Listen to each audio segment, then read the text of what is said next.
Can you start the meeting or council? Give it to me. Okay. All right.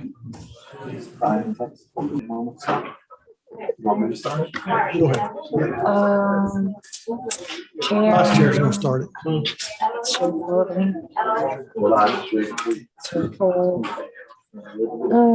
Public Works.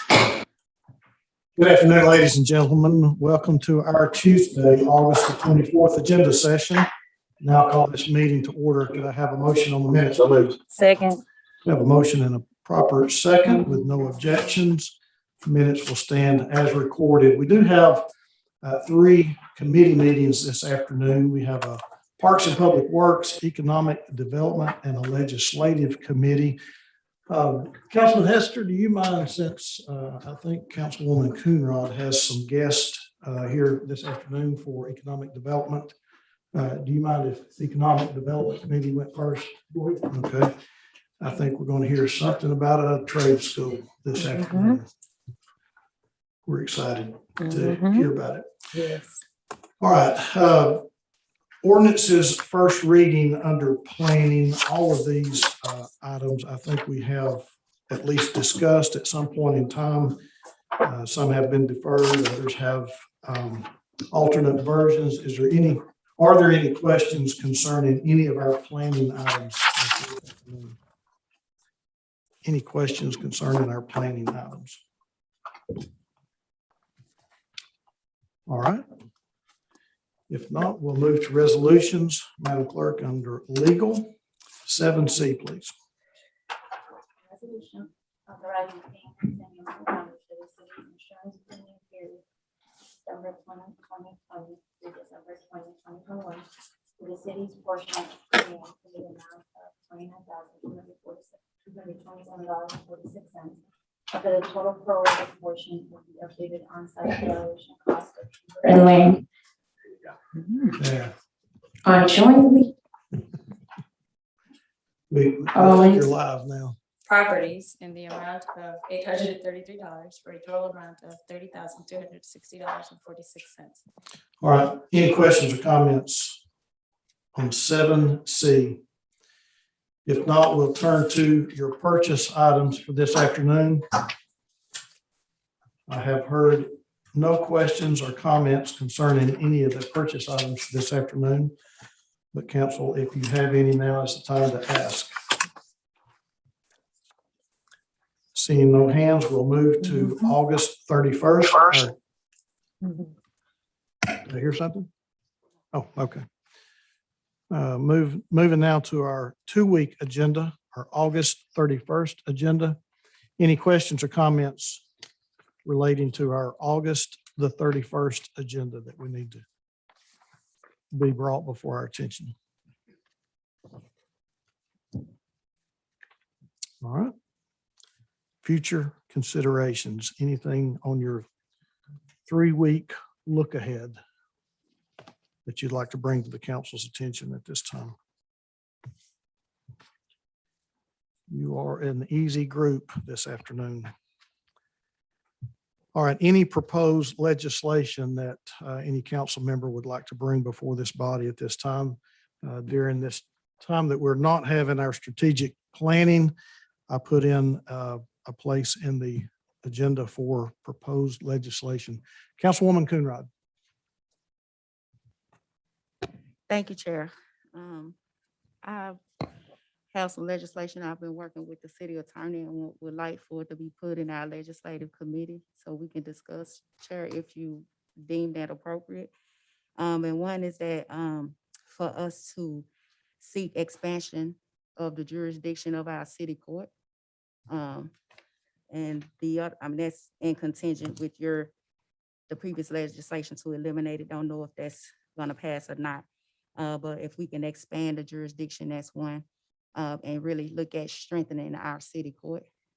2, the second legislation is amending the ordinance for our curfew. So changing the times. 3rd, legislation to create safe zones at our recreation centers. As many of you have heard and saw on the news media, like my center at Eastdale, we had a shooting that occurred. Carver Center had multiple incidents there. So that legislation. And then last is the pay of our city court judges, to amend the pay, according to the law to TCA, like we technically can pay them $14,000. So the city attorney and I have talked, I think $90,000 is fair. That can be negotiable depending on the legislation we submit in council approval. Why? Because we don't have the general sessions jurisdiction. So therefore they shouldn't be getting paid $180,000, which is the same as a general sessions court judge. So that's the legislation that I have for that. And I don't know where this would go.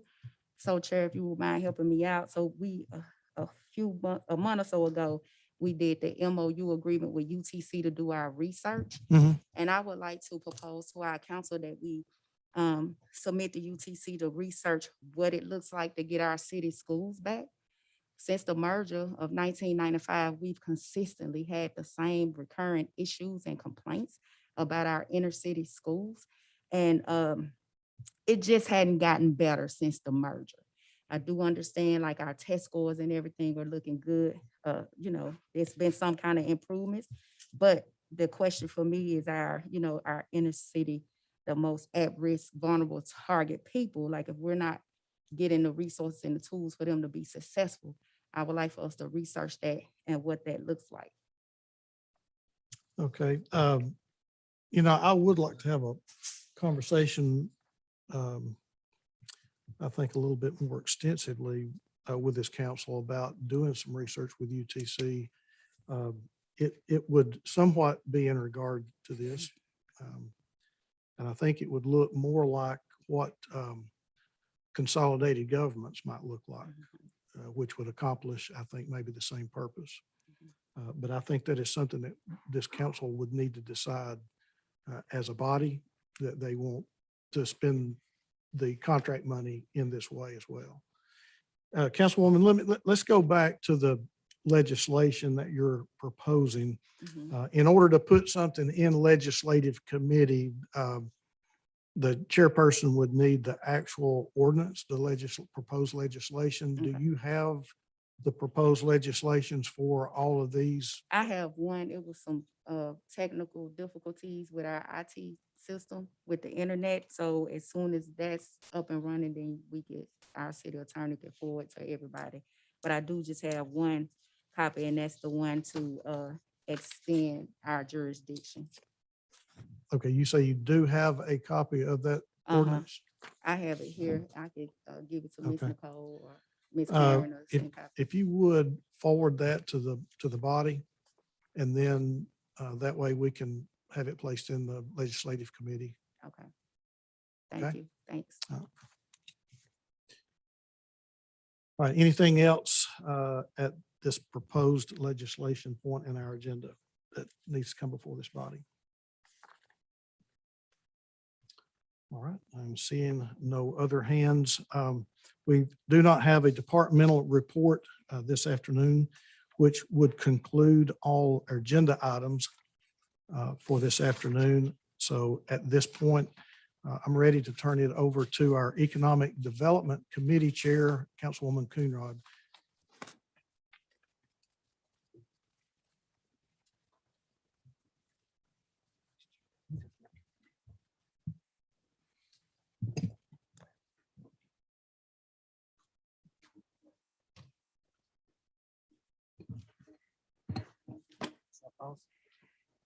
Thank you, Chairman Henderson. And so can we get approval of the minutes? Move to approve. We have a motion on the floor and a second. So we're gonna jump right on into this. Okay, Jermaine, you'll introduce what we got going on. Did you want to start with the presentation or go through the You wanna- resolutions? You know, I was so excited about this presentation. I thought she, probably needed to go somewhere else. So let's start with the presentation first. Okay. So the city of Chattanooga is proposing, as I mentioned earlier today, we are very much interested in creating pathways of growth and opportunity for our residents. And part of that is through this budget, you are going to see that we are proposing to donate $2 million to the Building and Construction Workforce Center. This center will provide vocational workforce development skills for the people who attend.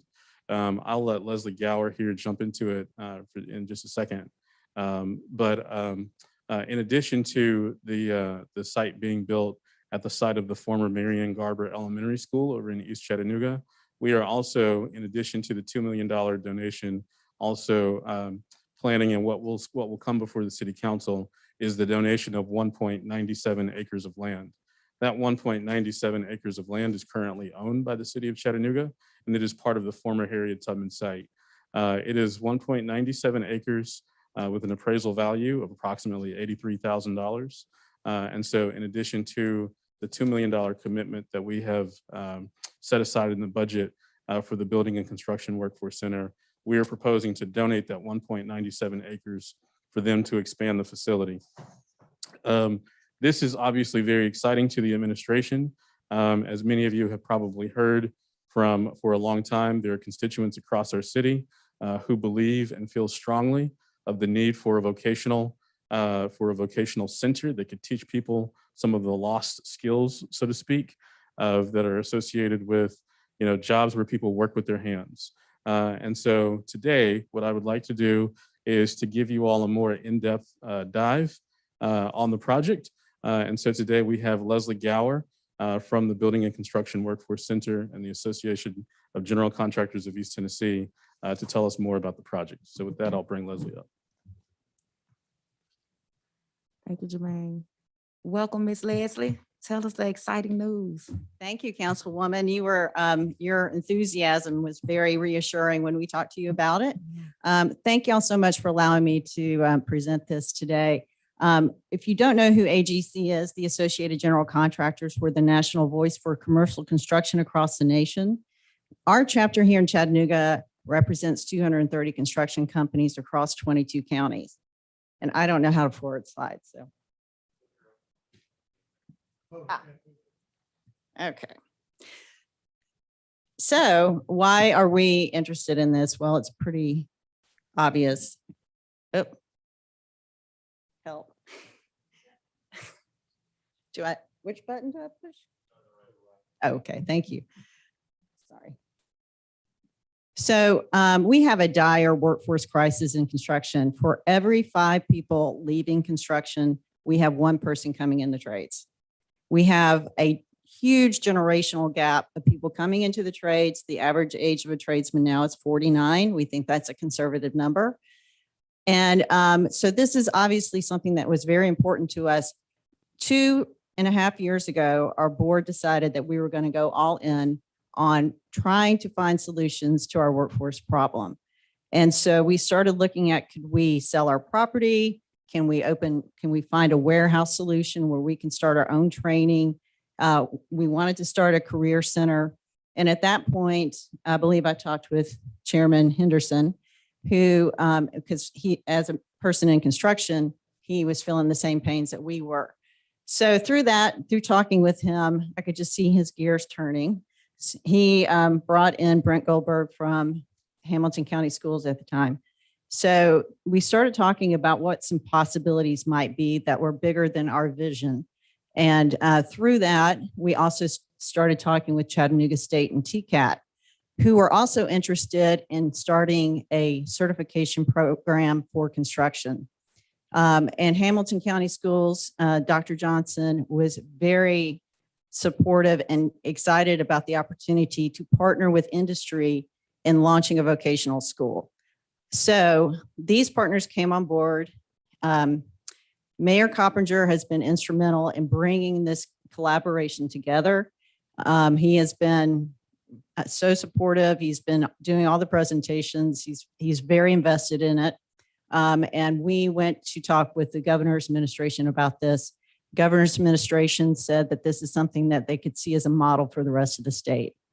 Of course, AGC, Tennessee College for Applied Technology, together with Chattanooga State, our partners, Hamilton County Schools, and the Chattanooga Chamber, and their role is helping us with fundraising. And of course, last but not least, the city of Chattanooga, who we are so thrilled with Mayor Kelly's support of this project and all of the council people that we've been talking to about this project. Thank you so much. So these partners, we've actually created a 501c3 that is already in operation. We meet monthly. This is the governing body that will manage the operations and facility that of the Mary Ann Garber School going forward. So that's the mayor of Hamilton County, the mayor of city of Chattanooga, Esther Helton as the state representative, Dr. Ashford, president of the Chattanooga State Community College, your soon to be announced superintendent of Hamilton County Schools, replacing Dr. Johnson, Nick Cornelison, who's the chair of AGC and president of PNC Construction, me, and then Christy Gillen-Water, who's the president of the Chattanooga Chamber. So our goals for this center are several. The first one is to improve the quantity and quality of our workforce to help build our pipeline, but in a meaningful way that is going to actually get people jobs. We also want to enhance the perception of getting into construction. You know, we want people to think of construction as a career choice and not something that you do after you go to college. But to do that, we need to create more awareness of what those pathways are in construction and those opportunities with the particular lens on our diverse communities, which we have done a terrible job in the past of including. That is a big focus for us moving forward, is to embrace minorities and women coming into construction. And then finally, we want to showcase and encourage technology. We want to create future-focused workers. So a lot of what we're going to be doing is showcasing new models in construction, technology, automation, and things like that, with our metric for success being 100% placement for every student in either a job, union, or continued pathway in education and construction. So we have 3 integrated areas of focus that are going to be taking place at the center. The first is AGC's Career and Industry Center, where we're going to be offering career and awareness and resources to get people placed in jobs. We're going to have an 11th and 12th grade vocational school led by Hamilton County Schools with work-based learning opportunities and dual enrollment program together with Chat State and TCAT. And then we'll have adult learners there going through the TCAT program and other programs as well. So just to get a little bit more detailed on what that looks like. The Career and Industry Center, the big idea there is to start promoting construction as a viable career path. So we know we need to do that early ages. Hamilton County has agreed to start letting us have field trips starting in 5th grade, projects, touch the truck programs, things like that. I mentioned that we'll have a technology demonstration center where we'll be partnering with vendors, technology vendors and construction across the country, software applications, wearables, automation, robotics. We have an industry and an event space and meeting space that has a capacity of 200 people. We're going to be hosting all of our AGC meetings there and continuing education there, but we also want to encourage groups like the American Institute of Architects, the engineers clubs, everybody who's in the building community. We want to bring all of these employers to the space where the students will be. This will also be the regional hub for the NCCER certification training, which is the existing certification training for high schools and community college in the region. Our intention with that program is to expand it to 10 other counties. And so what we do in that program is we train the trainers on how to train the students. And we want to create more consistent training across all of these counties by bringing them into the center to train them there. And then again, AGC will be hosting our continuing education classes and other services that are relevant to the construction industry. The high school, again, is a dual enrollment program with TCAT. So students would actually be going to their primary school for half day and then coming over to the center for the other half the day. We have 2 feeder schools at this point, Howard and East Ridge. Currently, Howard has 100 students in their construction, future ready construction program, and East Ridge has 300. Students will graduate with at least 5 certifications in construction. They'll get work-based learning opportunities and mentorships from professionals in the industry. Again, we're going to start in 5th grade, creating that awareness of what these jobs would look like. And then again, 100% placement, either in a job or continuing education. So this is what the matriculation will look like. And the reason that we feel so strongly about starting in middle school with creating awareness is because the time that students are in 8th grade, they're deciding which future ready institute they want to go to when we want them to think about construction. So in 9th through 12th grade, we have our future ready institutes. A portion of those students will come into the program. I'll get more into detail on the capacity of that in a minute.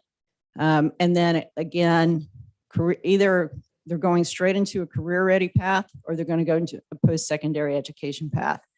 And when they graduate with their dual enrollment, they'll have 15 credits that they can apply to an engineering systems technology degree at Chat State, which then can do a 2-and-2 transfer to UTC for construction management.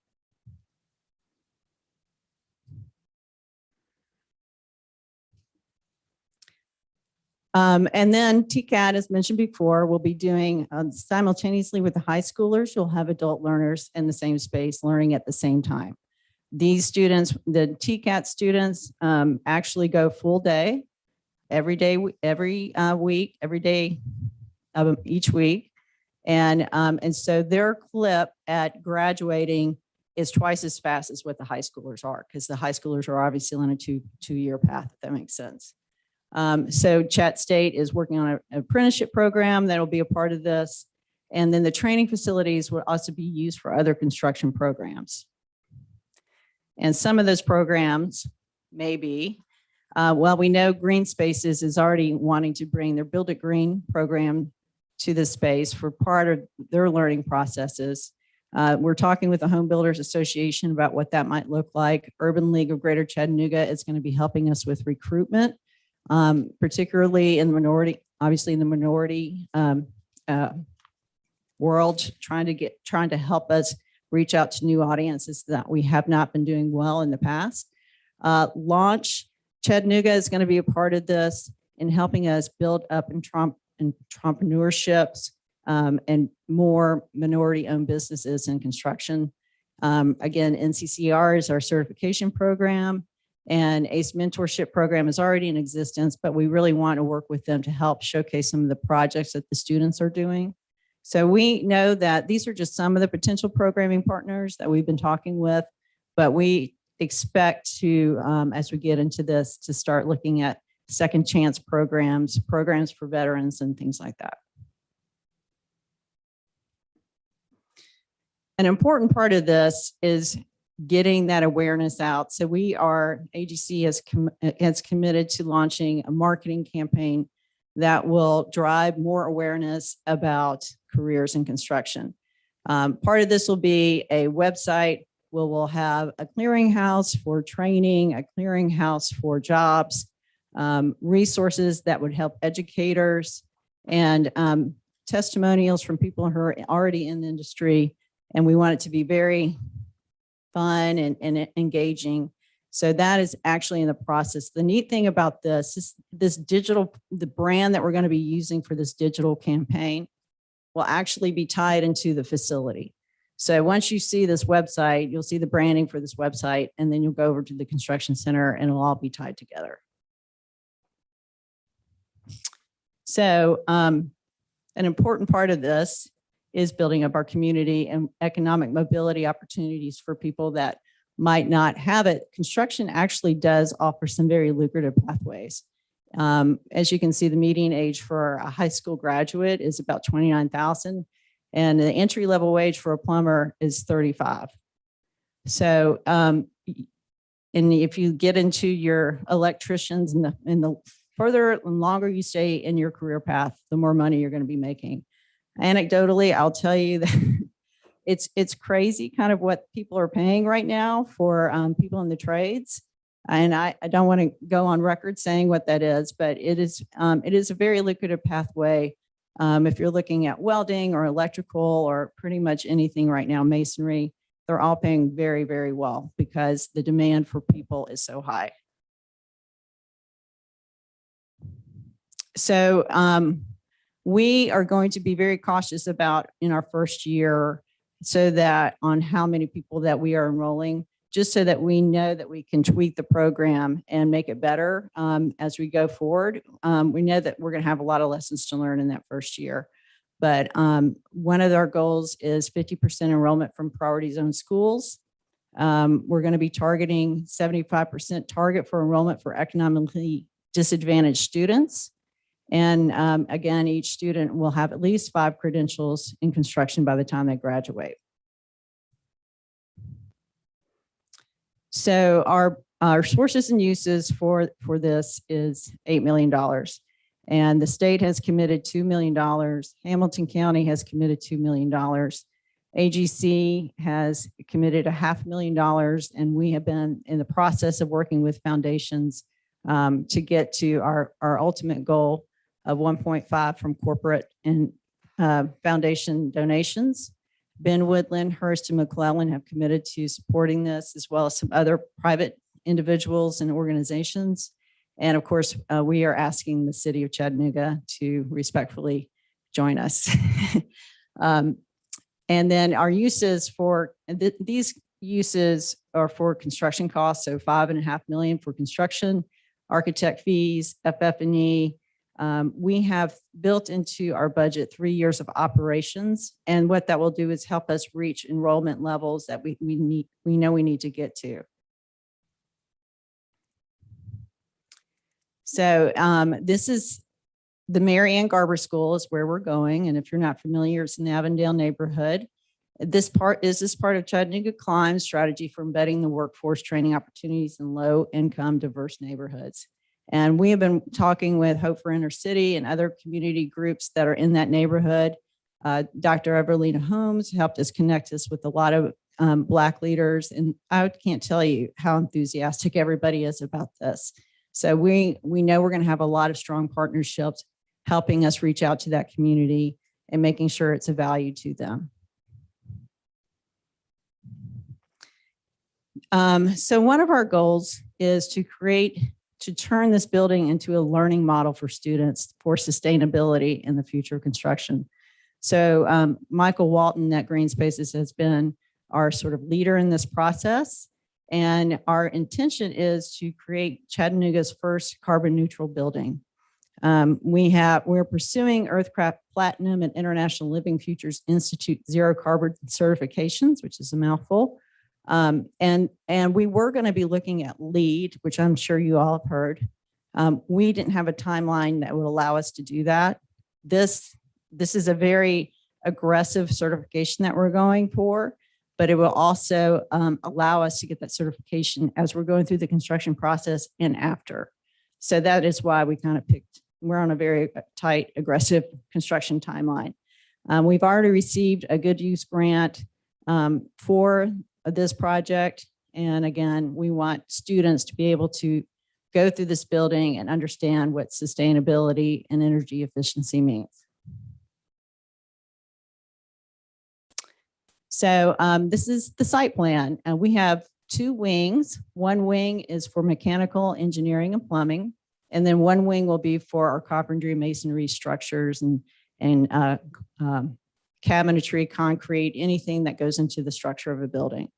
And in the middle there, you see our event space, which will serve as our career awareness center and the AGC office. So our phase 1, this building is going to be tight, but we are going to have 120 seats in this 28,000 square foot building. 40 of those seats are reserved for TCAT, our adult learners. And then we'll have 80 high school students coming in the morning and then 80 high school students coming in the afternoon.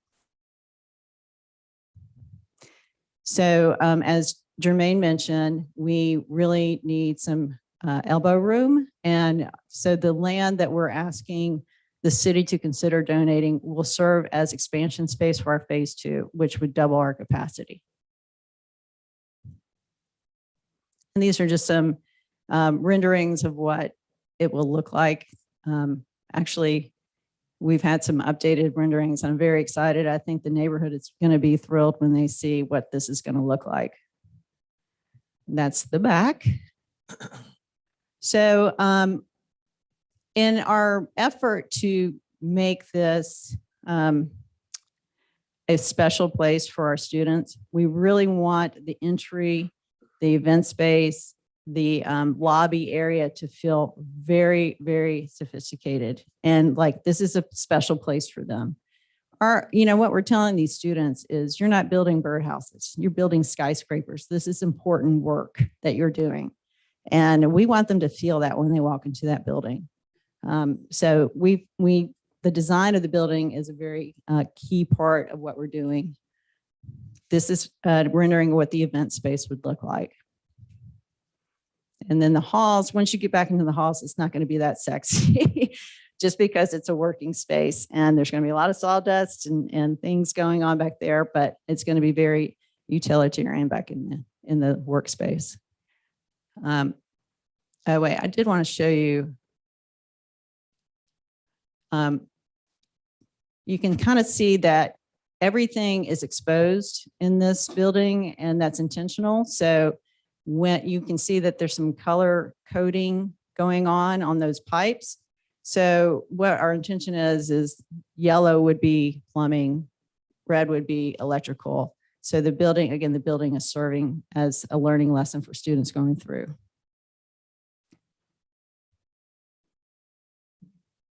As I mentioned, we are on a pretty aggressive construction timeline right now. We just finalized our schematic designs. We're working on getting our funding commitment secured. We've been doing community outreach now that we know that we're really breaking ground on this thing. And our sustainability grant is complete, abatement is complete. Construction will begin in October, as well as our marketing campaign will begin in November, so that we have almost a full year of helping recruit students to the center. And then by the end of the year, we'll have our work-based learning finalized with the industry, and we are going to start registration in January. So that's the idea. Does anybody have any questions? We got Councilman Ledford. Thank you, Madam Chair. Leslie, thank you for the presentation. This is very exciting. For me personally, still, when I was in 10th grade, I learned what a MIG welder was and spent the last few years after in high school MIG welding farm equipment. So Nice. I completely understand the importance of and the need for construction type jobs. But I also can you talk a little bit more about how these skills can be set forth, and do you plan on helping individuals create entrepreneurship, starting their own businesses as a builder or construction? Because I think that's important for us to not just kind of fit and fill jobs, but to create mobility upwards and inspire that you can be your own contractor, you can be your own boss. And I think that's important. And then the second part of that, if you would talk a little bit more about the relationship with TCAT. I've toured TCAT with Dr. Barrett, know him well. I appreciate everything he's doing out there. And I took it to heart because it was right where those are my roots. And I appreciate all the skills that are learned out there. But I see TCAT students over here, and are they at full expansion? Is this somehow a joint educational effort? If you talk a little bit more about the relationship with TCAT. Great. Thank you for those Sorry, I threw questions, a bunch at Councilman. No, you're good. On the entrepreneurship, yes, it's an important long-term goal for us. It's probably not going to be something that we're focusing on year 1 and year 2, just because, again, I'm being honest, we're trying to make sure that the curriculum that we're offering is hitting the mark with the industry. So we do have an advisory council from the industry that is going to be evaluating the curriculum that is going out there, and then making sure that what we're teaching these kids will get them a job. So, but we are working with Launch. We've talked with Launch about how can we start migrating that way so that by year 3, we are starting to look at some entrepreneur and ownership programs. Again, we have very few in commercial construction. We have very few minority owned companies, very few. It's shameful, quite frankly. Residential, there's more, but this is something that we have got to work on. And so this is a part of what we're going to be working on as well. And then the relationship with TCAT. So Dr. Barrett and his team have been wonderful because we did go to them and said, what they're learning right now really isn't helping us as an industry. So we worked with them. We had industry people come in and work with the educators and say, now this makes sense. This does not. Try again. Let's keep going. And we finally got the curriculum to a place where we feel really good about. So they're bringing this one program over to the center, just the construction certification program. And so they'll have a few teachers there from TCAT. And then again, they'll be working with Hamilton County Schools. Last question. How do you integrate with the local unions that have apprenticeships? And I've been to those sites and I've seen incredible work. How do you mesh with them and not, I guess, compete with them? And will we compete with them? Right. Fair question. So IBEW is very supportive of this. And the reason that they are is because they need kids coming out of high school that they can put into their apprenticeship program. And so we have a great relation. AGC and IBEW has a great relationship. We have some mending to do. I'm going to be honest with you. We have some mending to do with some of the unions who are a little skeptical on are we trying to compete with them? We're not. We're trying to create more people, whether you want to go in a union or whether you want to go open shop, it's up to you. We just want to provide good training, particularly at high school level, and then help kids make that decision on their own. So job placement. Thank you, Madam Chair. I got one more. So this is very interesting. It's a very important project. The job placement or recruitment. How, I'm thinking of avenues the city can recruit talent from these, from this institution. how do we expand recruitment? And we may be a little bit ahead of that since we haven't opened the doors yet. And I say we, because this is a partnership that I strongly believe in. How do we, and what are the plans for recruitment? And through that process. So if I'm a senior in high school, like when I was a senior in high school, I had a choice to make. Am I going to continue welding, or am I going to be the first person in my family to go to college? Well, I chose the college route, but I could still run a mean MIG weld if I need to. But that was a choice I made. Where do and how do the recruiting strategies come into play? So again, we think recruitment starts in fifth grade. Fifth grade. Fifth grade. Okay. And that is, again, knowing that a lot of kids don't know what construction is or the many pathways that you can take in construction. So we know that at an earlier age than we've been doing, we have to start talking to these children. And the schools are really going to be, AGC is going to be creating some materials that the schools can use with guidance counselors. We want to create kits for parents to help them understand what careers in construction are, because we feel that parents and grandparents oftentimes help guide where students actually go. And again, this marketing campaign, just to make people understand, you can make really good money without college debt right out of high school. We haven't told that story. So we know we have a big opportunity to help shift some of that mindset. We're going to be partnering with people like Urban League and people who are already tapped into the community on that adult level to help us share the story about construction and try to get people more interested in it. Okay. Last question, Madam Chair, I promise. We know you're going to be recruiting out of public schools. Will you look at private schools as well in a partnership? Actually, we have not even thought about that at this point. So that's something that we can look at. I'll talk to you offline about that. Thank you. concept. Okay, thank you. Madam Chair, thanks for the indulgence. You're welcome. You good? No, okay. Councilman Byrd?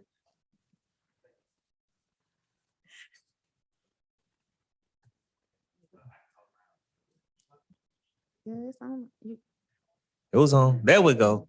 All right. Hey, it's a pleasure to meet you, ma'am. Talk to you again. I think I talked with you a while back with Ken Hayes and Chip.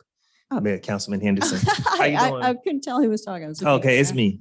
How Hi, you doing? Councilman. Yes, we did. And you were very gracious to help us get connected in the community. Yes, very, ma'am. very important. Thank you. And so that's one of the things that really bothers me a lot of times. Amazing program. What you're doing is going to save so many lives. I know during my generation, my father and my grandfather and my uncles, they all went to a trade school. And when they went to this trade school, they took care of their families because they knew how to they do brick mason, they knew electrical, they knew these things, and they made amazing career choices. And I seen my grandfather, my father, my uncles go to work, and family members and just people in the neighborhood. So I want to thank you. But the thing with this community in this time in 2021, this is not a popular field to go in. I think I was talking to the police department one time. People want to be gamers. People want to be YouTube sensations. People want to stay at home. They don't want to work in a foundry, don't want to work on a yard. And I heard you talking about marketing. A lot of times marketing in Chattanooga is just not good because a lot of the people like the Urban League, I heard you mention them. I heard you mention Evelina Holmes. These people have great platforms, great energies, talk very big and loud and very energetic. But the killers and the people that are in the communities that are suffering, the kids that are getting shot daily, that are looking for a way out, never get the chance to meet a person like you. Don't know anything about AGC. Don't know about, Chip and the things that he was doing when he was taking people around the community to help in these different communities just build their homes up. They were amazed to see these kids. And unfortunately, all the kids that got off the bus that came to help in this Black community were white kids. And you can see people like, wow, that's sad. It's not any African-American kids out here helping. It's sad that this amazing school would be right across the street from 1,000 African-Americans that live in Bayberry, that live in Camden Oaks, that live in Dawson Avenue apartments. How do we strategically make sure that these kids have a pipeline to this school and not to jail and not to, more poverty and more heartache, because this is going to be, life changing for a lot of people. So I still haven't seen the fact that these kids will have that pipeline. And no disrespect to Urban League or Evelina Home, I just don't think that's the key to getting those kids there through marketing. We got to really come out with a big strategy and make it very easy for them to get there. Yes, thank you. And I very much appreciate those comments. And Yes, I ma'am. understand a white lady coming into that neighborhood saying you got to get in construction isn't going to get it done. Right. So they're not helping with marketing. Let me Okay. be clear. Okay. So we know that the strategy has to be very special and that Yes. it has to hit kids in a very special way and touch them in a way that it can't just be billboards and, Right. little cute little Snapchats or whatever. We have to get some influencers in the community to work with us to Yes, help ma'am. us get to the kids. And I don't know who they are. I Okay. don't, in fact, I talked to Reverend Pierre with NAACP. Yes. And she knows some people, and she mentioned some people that I thought would be really good to help us that are in the music industry. So we know that it has to be something non-traditional Yes. to get out into the community. And that's something that we're excited about Okay. doing. And please, every step of the way, I would love, this is definitely in my district. Me and Councilwoman Coonrod split this area up. And I would love to be with you every step of the way, because even just going knocking on doors, if I have to pick people up physically and bring them over there, and just to be able to get them in the building, but just financially able to help people figure out how do they get to this school, because we still never talked about a financial component for the adults. Is there one for them that would be in place? Yeah, I believe so. So there's a grant program through Chattanooga State Awesome. that they'll be able to take advantage of. And another thing that we're working on, we know it's hard as an adult to go back to school. Yes. So in the past, AGC has set up a scholarship fund for students getting their 4-year degree in construction and management. And so we're also going to be exploring grant opportunities for some of these adult learners that could Yes. help pay with cost of living, so Thank that they you. can get some of those costs in paying rent, food, all of that stuff. That's a really hard ask Yes. for adults to go through that. So that's something that we're exploring as well. Awesome. Thank you for being the change we need to see. Really appreciate it. And so to be honest, we have been really focused on the construction, the curriculum, and the fundraising portion of this. Mhm. And we're just now getting into the marketing. And so I would love for you and Councilwoman Coonrod to sit down with us and explore some ideas on how we can really reach the community. Thank you so much. Thank you. Yes, ma'am. You good, Councilman Byrd? That's good. Councilman Henderson? Thank you, Madam Chair. Leslie, incredible job quarterbacking this project from conception through reality. And that was even through the pandemic. And probably no one in this room realizes more how difficult this project was.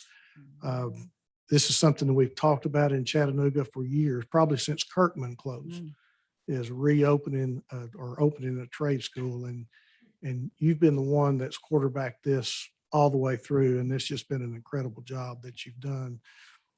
Councilman Byrd, you mentioned easy to get to, and the Garber site wasn't just a convenient site, but it was a strategic site when it was chosen.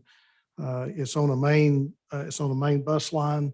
It is in a predominantly African-American community, and being in this trade, I realized that the African Americans were underrepresented in this construction trade, particularly with business ownership. And we talked earlier about, being able to create maybe a bucket of money for some capital to help people get into the business. I see this as just being a tremendous opportunity for our young people, for our adults, for African Americans, for whites, for Latinos. I mean, I think everybody in Chattanooga is going to benefit from this trade school. Leslie, I can't thank you enough. Oh, that you're very kind. And again, this was a strong collaboration. We had the lift that from Dr. Ashford, from Dr. Johnson, from Mayor Coppinger, Mayor Kelly, it's been easier than you think because you have those players running the ball down the court. So, but thank you very much for that. You good? Councilman Henderson, you good? I'm good, thank you. Councilman Lefford, do you mind if Ken go first or? How do I get to you first? How do I skip? Vice Chair. Thank you, Madam Chair.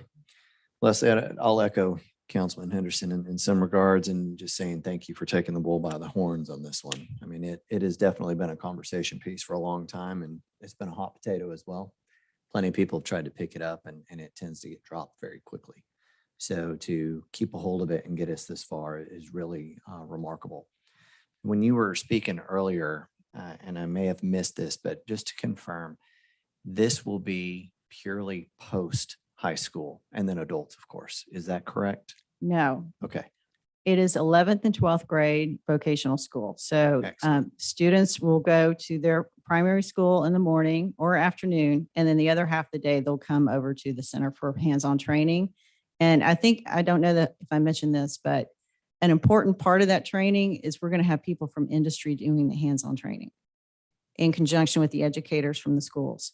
And in that way, we're teaching those kids what the employer wants. They're learning from the employer, and that employer can bring in their really great new equipment, all of those new technology pieces that those children need to see as part of what that actual job is going to look like. So this will be in conjunction with Hamilton County Schools to be a school credit or maybe a class credit as well, correct? Okay. Yes. So that is what I was hoping. I mean, I'm a product of vocational at this stage too. I did my 11th and 12th grade in a vocational technical school. So that was a very, very long time ago. So to say it's finally time to see this happening is an understatement. But I think you may be surprised in the marketing portion of this, at least I'm hoping so, that if this is something that kids can do to get them out of that classroom that they're typically in every single day, there will be other reasons than the benefit that we're looking at to encourage them to sign up and go try this. Because for a lot of kids, a lot of them that I knew, even adults, because the classes were both shared when I went. There were high school kids and there were adults in the exact same class. And it was great to see that blend of people in there. But most of them had no idea how much they would enjoy it until they put their hands on it, until they actually tried it, until they actually did it. So it wasn't all intentional. It wasn't all there specifically because of what the program was going to offer. There were other reasons that they tried it and then found out they loved it. So to have those opportunities as part of your class curriculum or your school curriculum, I think, and I hope that we're pleasantly surprised at too much demand as opposed to not enough when it comes from our students that are going to be able to take advantage of this. So thank you again. I think that's wonderful. Thank you. You good, Vice Chair? You good? Councilwoman Hill? Thank you, Chair. Something you said stood out to me, that we're not building birdhouses, we're building skyscrapers. And I appreciate that. I appreciate the tech and innovation focus and the way that you all are elevating the conversation around technical training with this program. You know, this community does wax poetic about Kirkman without fully embracing the reality that trades are a lot different than they were. And industry is very different than it was when we had Kirkman. And so our students have to be exposed to more technology, to more innovation. And I'm glad that that is an integral part of this community project. A question you may not be able to answer now, but something to contemplate.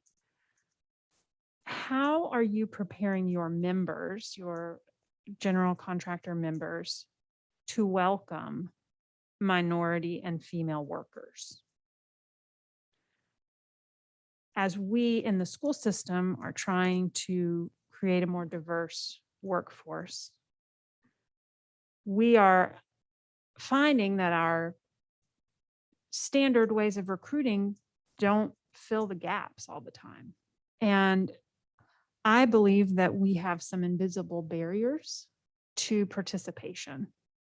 And I've spoken with my school board colleagues about this before, but not here at city council.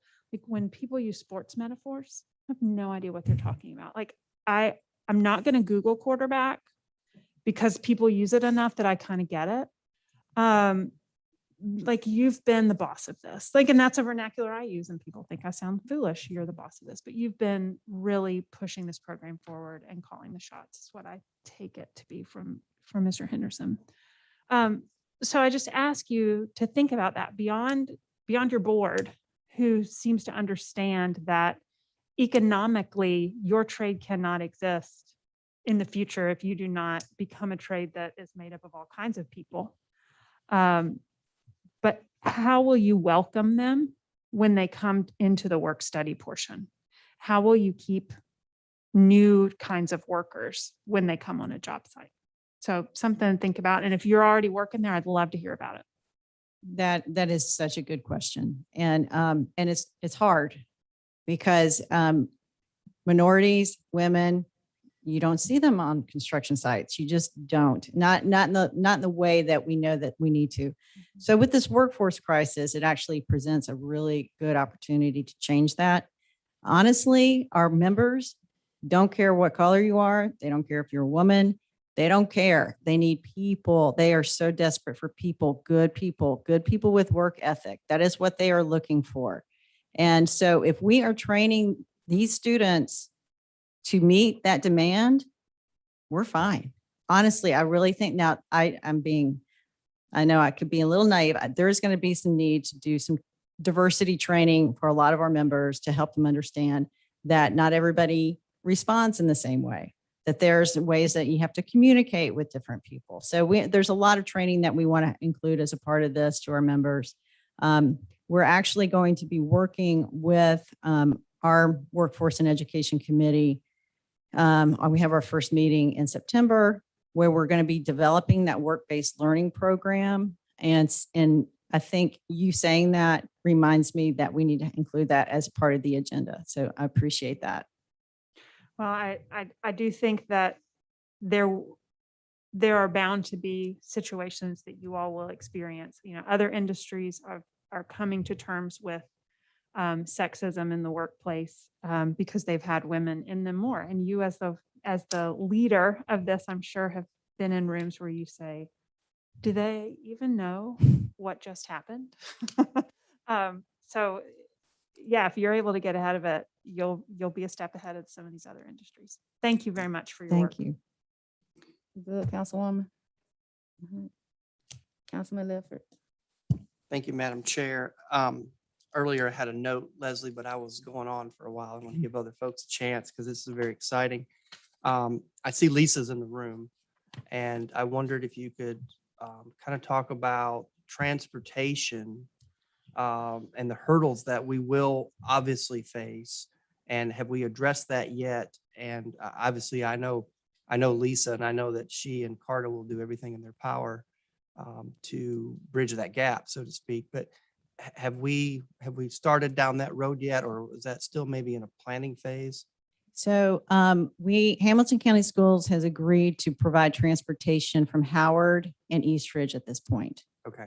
So the students will actually eat lunch at their school, whether they're going to school in the morning, they'll stay there for lunch and then they'll come on the bus, and then vice versa if they, but we haven't figured out as we expand this program to other schools, what that looks like. So y'all know, the students have to have 3 prerequisites to get into the course. One is OSHA 10, one is Fundamentals of Construction, and one is Structures Level 1. I believe John Maynard from Hamilton County Schools said we're going to be able to offer those classes online so that any student can come to the program. The problem is we just don't know how to get those students there yet. So yes, we're going to be talking to you. I love connecting people and seeing head shake. Yes. My last question is kind of broader and kind of reminds me of my family. And if someone is not in high school, but they're in their mid-20s and they find themselves nearby this location, able to get to it, I'd like to learn some life-changing skills. I'd like to get involved. How will this facility be able to address that? Is there a plan to address it? And could that even be a consideration in the future? Oh, I mean, I think that that's part of the program that we're offering. I mean, we would get them in the TCAP program and we would get them going in that construction if that's what they're interested in. And again, there might be some other programs we know there's going to be some other programs that are there. If it's a second chance program or a veterans program, we just don't know exactly what those programs are going to look like. But we totally see this expanding, probably beyond what we're imagining right now. And that involves people coming out of our prison systems. Yeah, that's what I meant by second chance. Okay.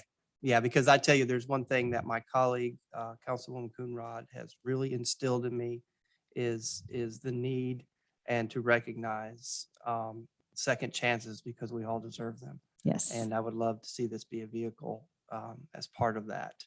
And I appreciate her work in that field very much. Leslie, thank you so much. I'm very excited. Thank you so I'm much. sure we'll have more questions, but great presentation. Thank you.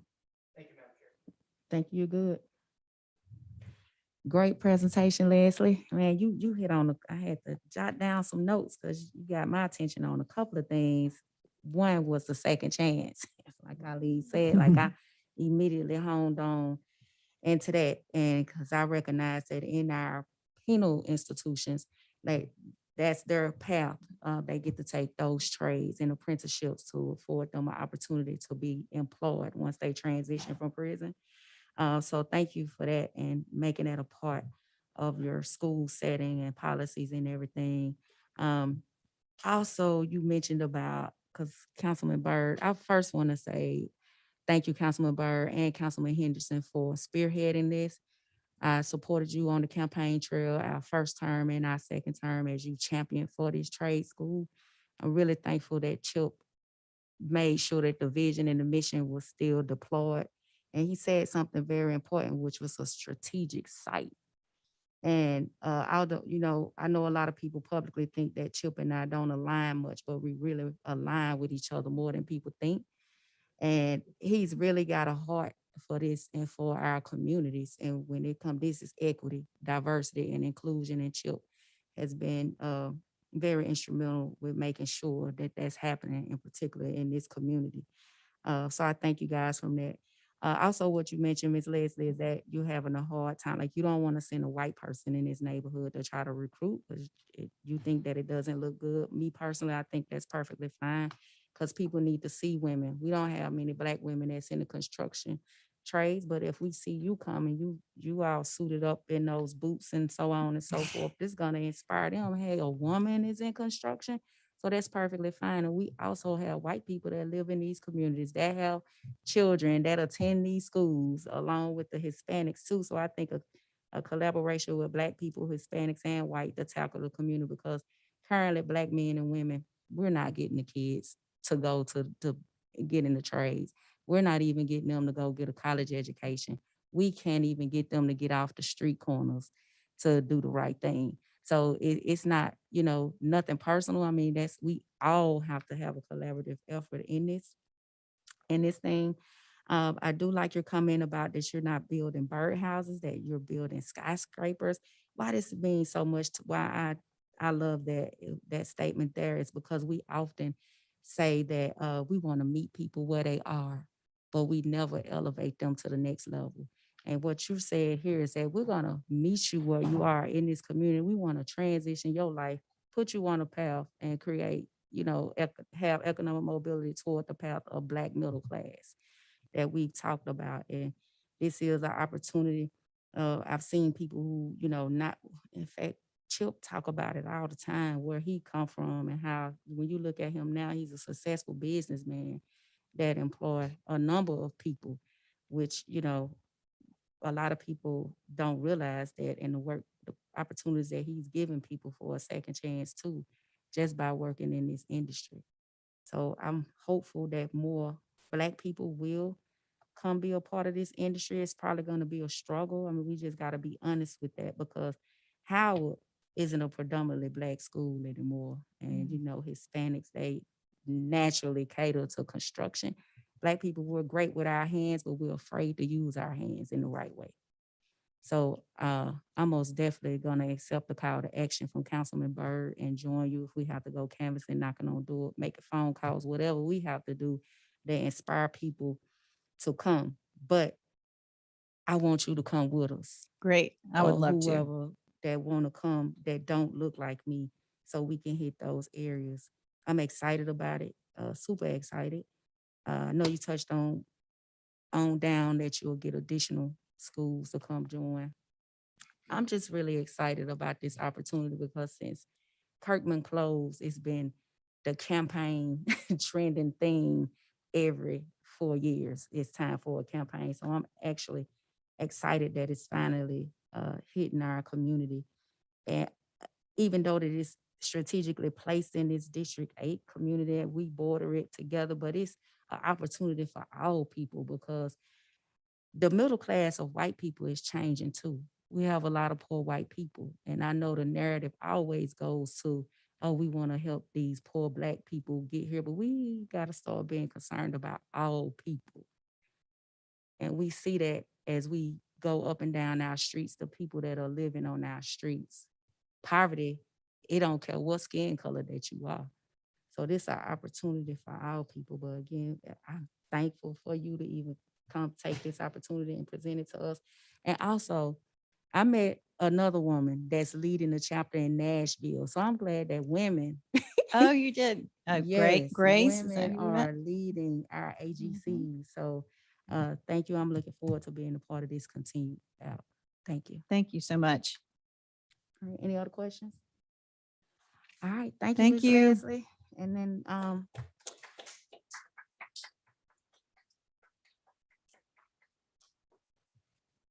Jermaine, did you need anything else to say before we get Ms. Karen to finish up the? No, Okay. no, we can go to the resolutions. All right, Ms. Karen, real quick. I'll check. Ms. Karen, if you'll read 7A, please, on the resolutions. A resolution authorizing the mayor or his designee to enter into a first amendment to donation agreement and supplemental donation agreement with Nippon Paint Automotive Americas, Inc. and substantially the form attached for 1 year extension of the project completion date to December 31, 2025, project end date to December 31, 2027, cure period for failure to comply with the completion requirement to June 30, 2026, cure period for failure to comply with the capital investment requirements to June 30, 2026, and the road construction completion date to June 30, 2023. Okay, if you'll read 7B. A resolution authorizing the mayor or his designee to enter into a ground lease agreement with Chattanooga FC Foundation and substantially the form attached for approximately a 13-acre portion of 1151 East 23rd Street, identified as portion of tax parcel number 156AD001 for the construction and operation of a multifunctional space for recreation and community activities, specifically for recreational, league, and tournament play for soccer and other sports for a lease term of 40 years. Councilman Byrd. Thank you, Chair. Jermaine, is there any other improvements, anything needed for this resolution? Yes, there is one additional approval that will be required from the U.S. Department of Housing and Urban Development, so HUD. Yes. So for HUD. Yes. So at this point, Chairperson, I think, would it be appropriate to make a motion to amend this resolution at this time? Chairman Henderson. Councilman Henderson. So I think at 6 o'clock would be the appropriate time to amend this resolution. And we have to put the resolution on the floor and get a motion to approve, and then we'll make a motion to amend. So that would be the appropriate time to amend it to say, subject to HUD approval. Yeah. Thank you. Any other questions? Jermaine, so do we need to get it approved through HUD first, or could we just defer it to see if HUD approves it first? No, we anticipate that we're not going to have any issues getting HUD approval. I think we just need to make sure that we add that qualifier as in part of the resolution language. It appears that way back in the 1970s, the city of Chattanooga received some money from HUD, probably for the construction of softball fields, because there used to be softball fields at Montague Park. And so this is an opportunity as part of that process, just to make sure we're not changing the use of the land, because it will still be used for sports and it'll still be a park in accordance with the original deed restrictions. So we as a staff feel like we are not going to have any issues with HUD at all on this. Hey, do you know if football was added as a use of sports that's going to be at this multi-use? Yes. So Mr. Crew Brock is here. He is the executive director of the Chattanooga FC Foundation, which is the nonprofit organization that does the youth programming. And so there are a number of sports that will be allowed to use the fields. Football is one of them. Soccer is obviously a part of it. But we also have included rugby, lacrosse, ultimate frisbee, and any other sports that so request to use the fields. Okay, because I didn't see unless y'all updated it since we've been on council, football wasn't included. And I know that the Chattanooga Prep School, they're in need of a place to practice and possibly have games. I Yeah, mean, I Mr. don't know. Brock could probably shed more light. He talks to Chattanooga Prep all the time. Mhm. So I could, if you would like to hear from him. you Yeah, could- absolutely, I would. Okay. Do you want to hear from him? Yeah. Okay, Mr. Brock.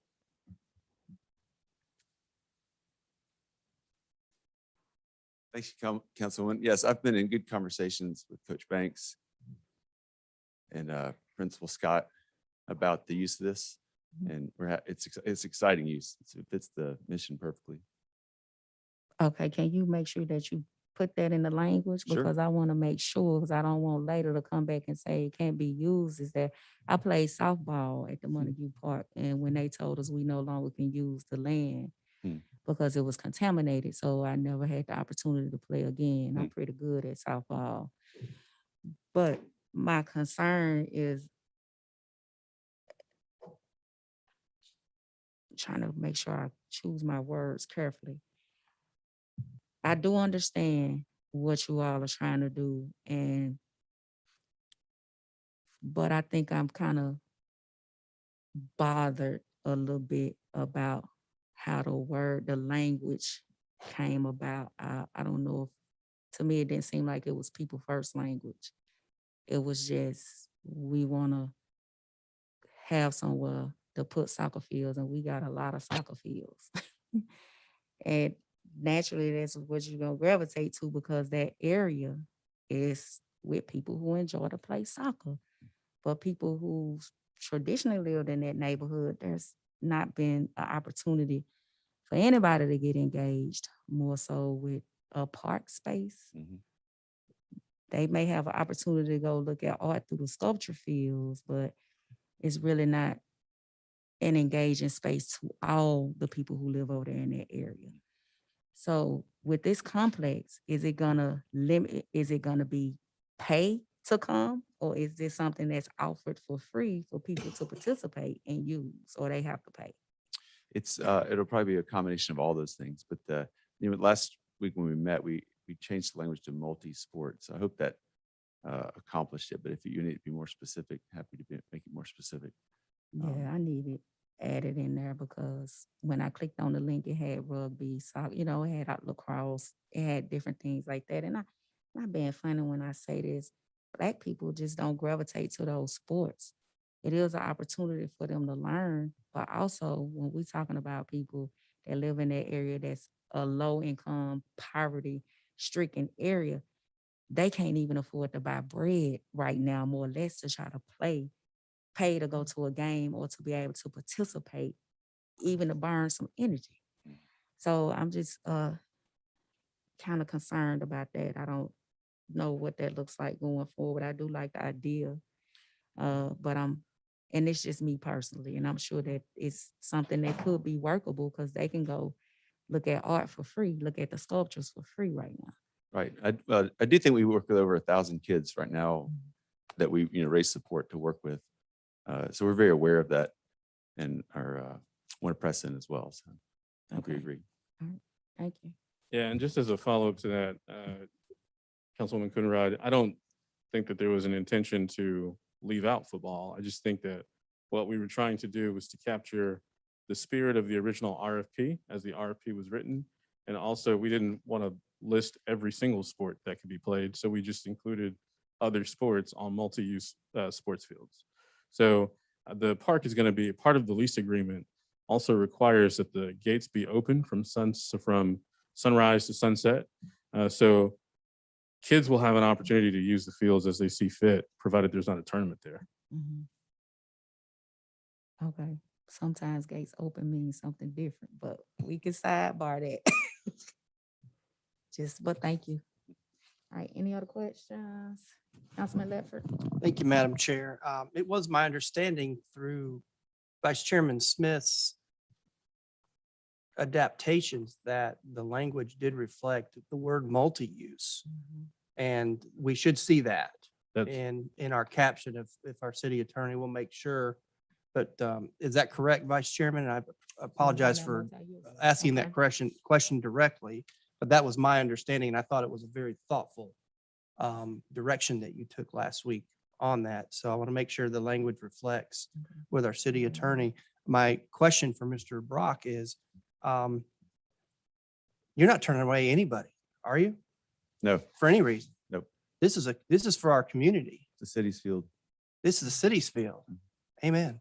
That's been my understanding all along. So I look forward to that spirit. And I thank you for having that spirit and inclusiveness in our community. Thank you, Madam Chair. All right, thank you, Councilman. Vice Chair Smith? Thank you, Madam Chair. Yes, sir, that was part of some of the concern that I raised earlier. Wasn't a doubt of the intent. It was just clarification in the language. And council, when we removed soccer specifically out of the language of the contract, as I recommended, is that was not to be the advertised intent. This is for our entire community, despite what the sport is, that obviously the fields must accommodate the type of athletic use, which of course would be football, would be lacrosse, would be soccer, would be rugby, those types of sports. And there was no concern whatsoever in changing that language, as that was the original intent. So it all has been updated to this point. So thank you. I appreciate that. All right, no other questions? Thank you, Jermaine. Thank you, Mr. Brock. You want to go to Parks or Legislative? We're going to go to Parks and Public Works. Chairman Hester.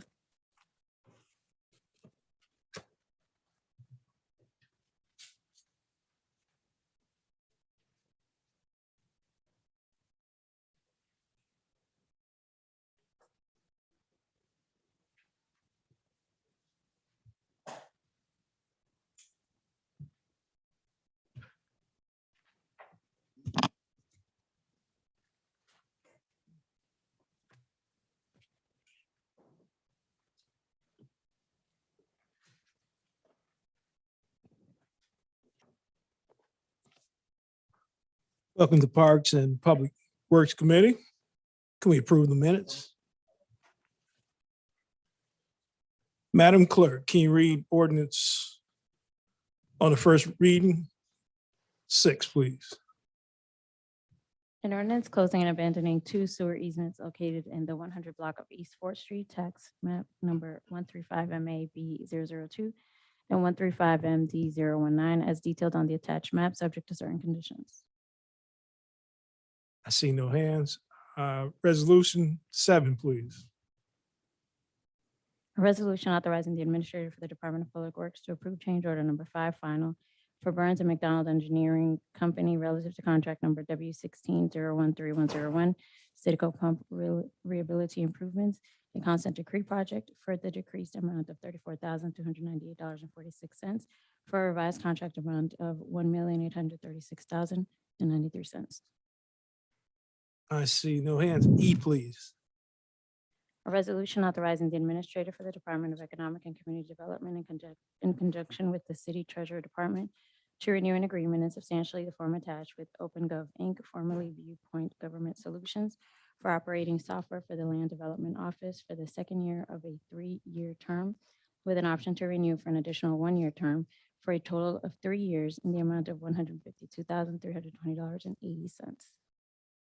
Okay, no hands. Next week, resolution 7, please.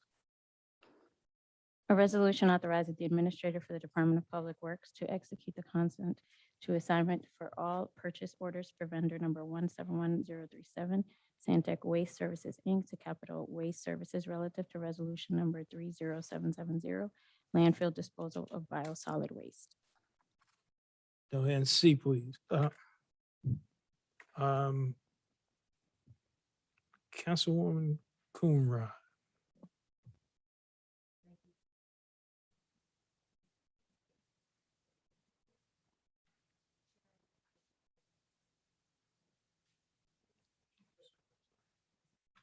Problems with it, and Russell Gilbert had brought up several times, and this one of the ones who got into a lease or agreement for 20-something years. Is this that same company that we questioned? Are you aware, Donald? At one Oh, the point, they question is to changed me? their I'm names sorry. on a couple of things, and No, I think the subject matter that you're speaking of is related to a landfill itself. This is the name change of a company. okay, I just wanted to make sure they wouldn't get over on us again. Thank you. Welcome. Are you good, Councilwoman? Mhm. Resolution C, please. 7C. A resolution authorizing the administrator for the Department of Public Works to enter into a termination of grant agreement with the Recycling Partnership, Inc. upon written notice dated July 11, 2021, with reference to resolution number 29840 dated March 12, 2019, and as amended with reference to resolution number 357 dated August 27, 2019, to make final payment in the amount of $90,000. I see no hands. Thank you, Madam Clerk. Thank you, Mr. Stone. Thank you, Mr. Chair.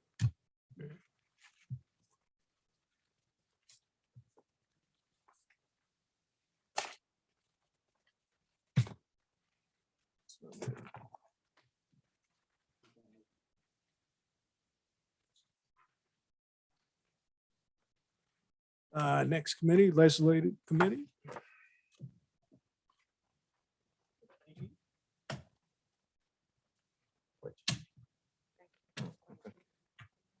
No, we're not done. We're not done. We're almost done. All right, thank you, sir. We had one more committee left on the docket, which is the Legislative Committee. So we'll call that committee to order at this time. Have a motion on the minutes. All right, have a motion and a second. No opposition. Minutes will stand as recorded. We only have one item on schedule to discuss this afternoon, and is the city court legislation. Yes, Madam Attorney, maybe it's best if you would give just a quick introduction to this legislation, unless the author would like to introduce it.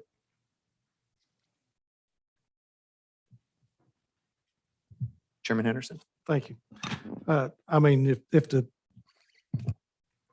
city attorney wants to introduce it, she's certainly welcome to. It basically, the legislation, the Division 2 of City Court was created through the authority of the Chattanooga City Council, which means the Chattanooga City Council can then remove Division 2 if they so desire. And basically, this ordinance just eliminates the second division of City Court. It would not become effective until, well, either the first date of vacancy or the last date of the current term, which would be August the 31st, 2022. But I thought with the announcement with Judge Bean's retirement, that this and during this budget season would be an appropriate time to bring forth this piece of legislation. I think all of you will find the legislation in your packet, as well as I had the city court clerk pull up, going back to 2014, the number of cases that the Division II has heard over the years. It looked like to me that they sort of hit a peak around 2016. And then really from 2016, the cases that they would hear in Division II began to decline. If you take the average case from 2019, 2020, and 2021 and average those together, you'd have about 360 cases. They work out of a year about 250 days. So that's about 1.5 case a day that Division II is hearing. I think that it would just be more prudent and a wiser spend of the taxpayers' money to do away with Division II at this time. We reserve the right that we could create it again at any time is what we need. But I think at this point in time, given our budget constraints, I think it's just a good time to take a good hard look at this and determine whether 1.5 cases a day is really worth about $500,000 a year of the taxpayers' money. I think these cases could easily be absorbed by Division I. We would therefore just have one judge and all the court administrators that would be needed for that case. So, I mean, I'm happy to take any questions if there are any concerning this legislation, why I brought it forth, whatever. All right. Thank you, sir. Councilman Ledford. Thank you, Chairman. May I direct the author of the? Yeah, in this particular committee, it is one that does offer for open I know it's a conversation bit between the committee unorthodox members. For us, but in this case, I thought that would be prudent. Yes, sir. Thank you. Chairman, what kind of cases does Division II handle?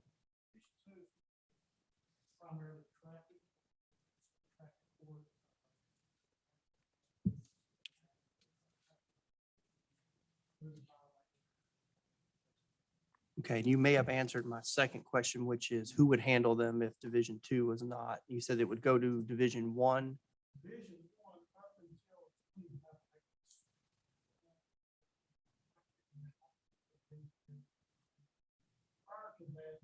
I heard all environmental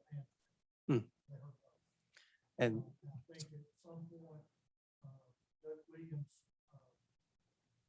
got to the point that he even and so the city council decided and create a second. That was multiple cases.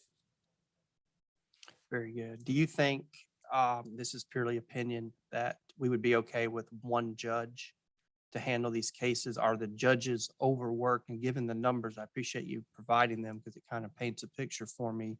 I don't feel they're overworked. Do you feel we could?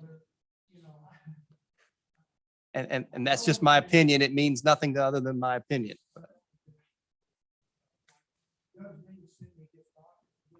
Yeah.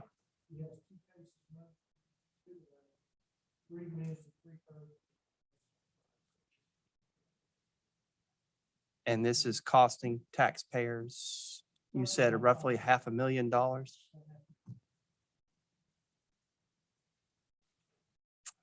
Appreciate you bringing it forward. I think this is an interesting time to discuss the impact to our citizens and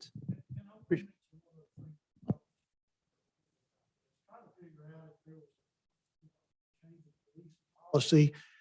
He didn't indicate that there was really a change in policing the policy, but one of the things that he did mention, I believe it was a Lights On grant that we've received, that now the police officers can issue a voucher for somebody that has a tail light out or a headlight out, whereas we might before we might have issued a violation or a citation.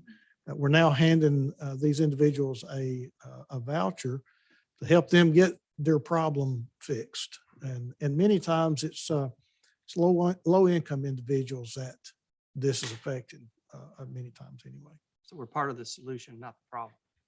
Hopefully. hopefully.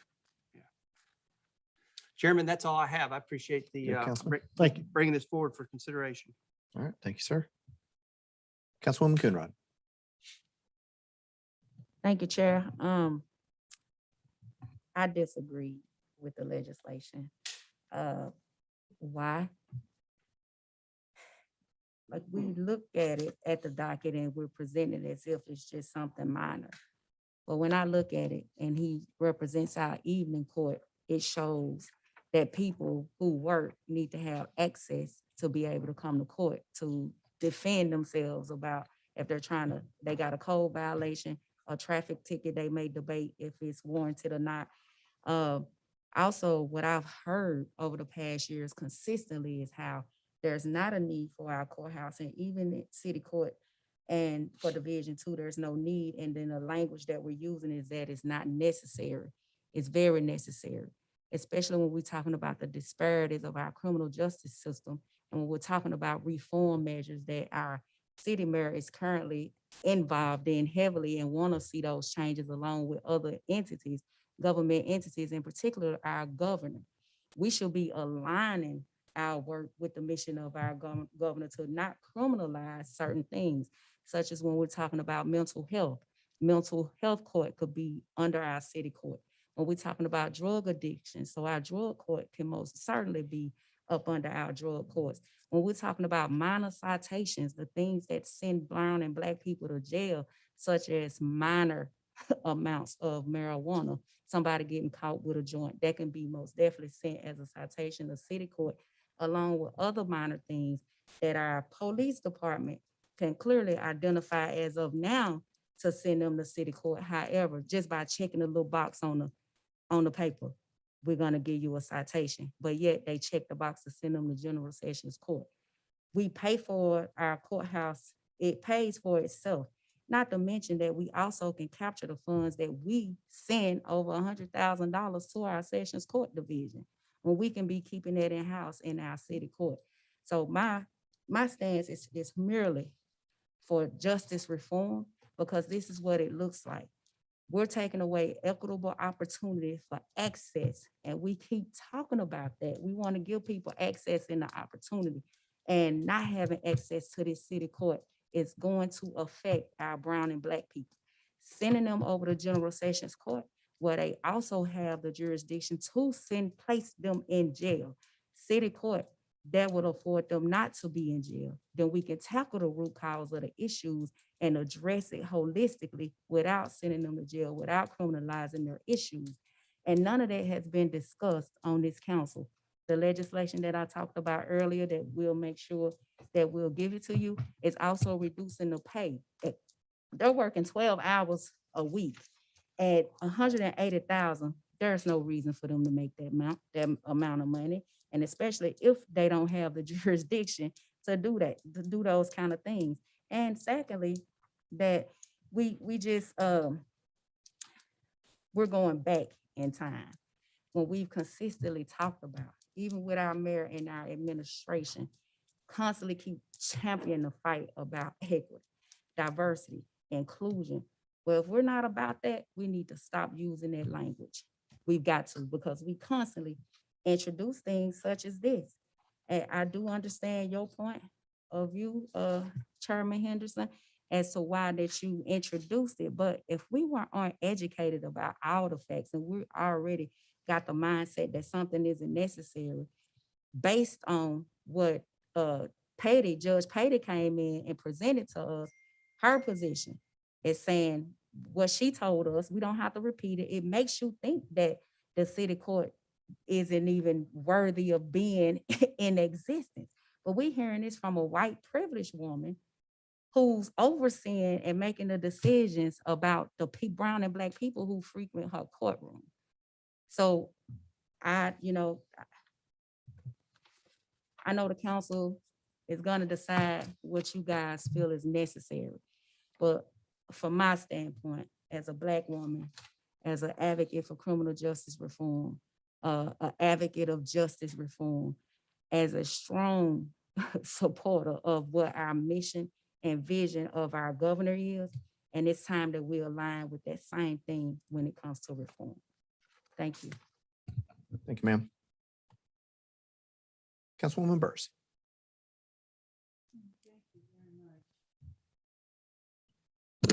So back to the practicalities of this. What, do you have any idea of what Judge Patey's load is? I did not check that. From what I understand, I think her court is the first half of the day, and then Judge Beans is the second half of the day. So from what in my conversations with Judge Bean, he indicated that she would just have both the morning and then the afternoon. And a lot of those traffic tickets, I think a lot of the speeding stuff can also go to Sessions Court. It could. No? Well, it's hard to believe we only have like 5 speeding tickets a week. They're going someplace. Yeah, you might, can you be helpful? The Tennessee Constitution limits the jurisdiction of city court to a $50 fine. Mhm. Speeding tickets are a couple $100 if they already go to general sessions. That's what I said. They go to general Right, but no sessions. additional cases would go to general sessions as a result of this. The No, existing I docket. know that. I Okay, think we're just wanna make saying, sure it's clear, sorry. okay, yeah, no, what I'm saying is the reason the speeding stuff goes to Sessions Court, correct? Correct. Okay, that's what I was saying. And so that's probably the reason that they're obviated for city court. Then they probably won't come back to city court. So let me ask you this, and this is on a cost benefit analysis. If we vote to, and by the way, I favor your legislation. If we vote to get rid of the second division that we put in, the implications are that also the city court clerk's office would be made smaller as well. And so are those implications for the next budget? That would be for 2023. Yes, because we'll continue to have to fund this second division through this coming budget. Let me put it that way. So yes, that the city court clerk would be addressed in the next budget. So let me just ask a question that I'm really unsure of, that I've thought about. Is it possible to continue to pay the judge, but start cutting down some of the positions? What you're also saying is that we have a city court division that has lots of employees for only a certain number of cases a week. In other words, they're not coming from Judge Bean's court. Are we over populated there? Should we be cutting it now? I think that would be a decision that, well, obviously the entire council would have to make. I think that would be a little tougher hill to climb. I'm not sure that you could get, my thought is that would be eliminating jobs in this current, or the budget that we're fixing to consider. Well, I think the reason I'm saying, if I may, sir, the reason I'm saying this is maybe the very appropriate time, because we're filling positions now. And what I'm thinking is it might be more fair to the people who are in those jobs now. Well, I'm not sure that we are filling positions. I think those positions are already filled. I think this gives them a year's notice No, that we're doing away with. Let me Go make ahead. myself clear. Yeah. I heard the chief of staff say that they're looking for the best and the brightest to fill positions that need filling to make government work for everybody. Yep. All right. Would it not be fair to let these people that have been longtime city employees have first shot at some of these jobs? That's the only place I'm going. It's not a negative thing. It's a positive thing. I realize all of this is for next year's budget. All of this is kind of, we can pass it, but it's moot till next year's budget. I was just thinking that you've got some really sharp people in city court that have been there for a long time. And could it be overpopulated to the extent it would be wise to cut some of them now? Not cut them now, but give them the opportunity to go to better jobs. Just something to think about. I'm sure we're not going to do that, but I sure would love to give them the opportunity. I think they fall under you, Daisy, and I think that if we do this, boy, it sure would be fair to a lot of them to at least have a stab at some of these other jobs that will be opening up in the city. Just something to think about. Thank you. Thank you, ma'am. Madam Attorney, I had your light on next. Did you have a comment at this time or shall we just keep? Okay, great. Councilman Byrd. Thank you, Chair. In my 25 years down there, working in general sessions court and now working for criminal court, I have seen new hires in city court come in. So they are hiring new people. I do know that in talking to the ladies and gentlemen that work in city court now, a lot of them are at retirement level and would be okay with retirement packages to say, go ahead and retire early. I do know that is true. So I think it's kind of all over the place in a sense. We do have to make some hard decisions. And now, like Councilwoman Byrd said, would be a good time to make those decisions.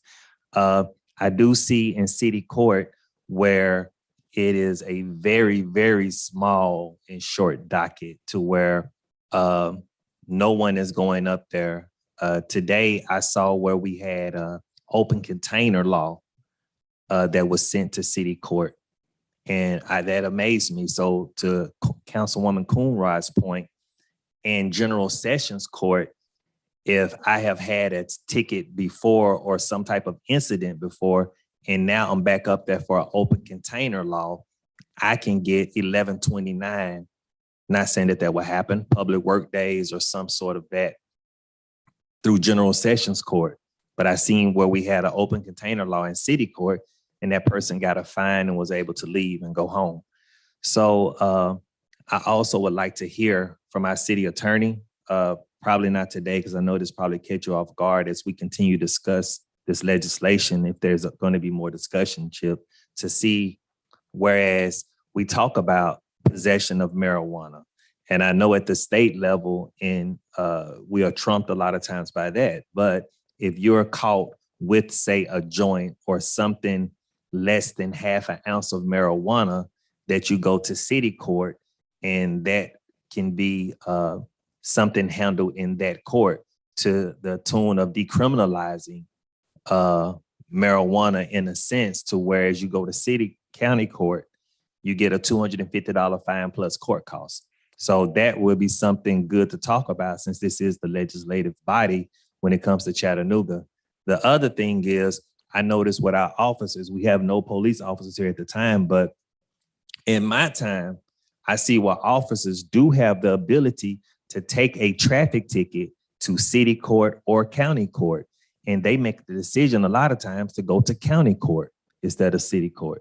But they can bring all of their tickets to city court. And I don't know why that changed or what the issue was, but I'm gonna say probably 10 years into me working down there, I noticed we got a large flux of traffic tickets in general sessions court because I don't know if it was Judge Williams or who it was.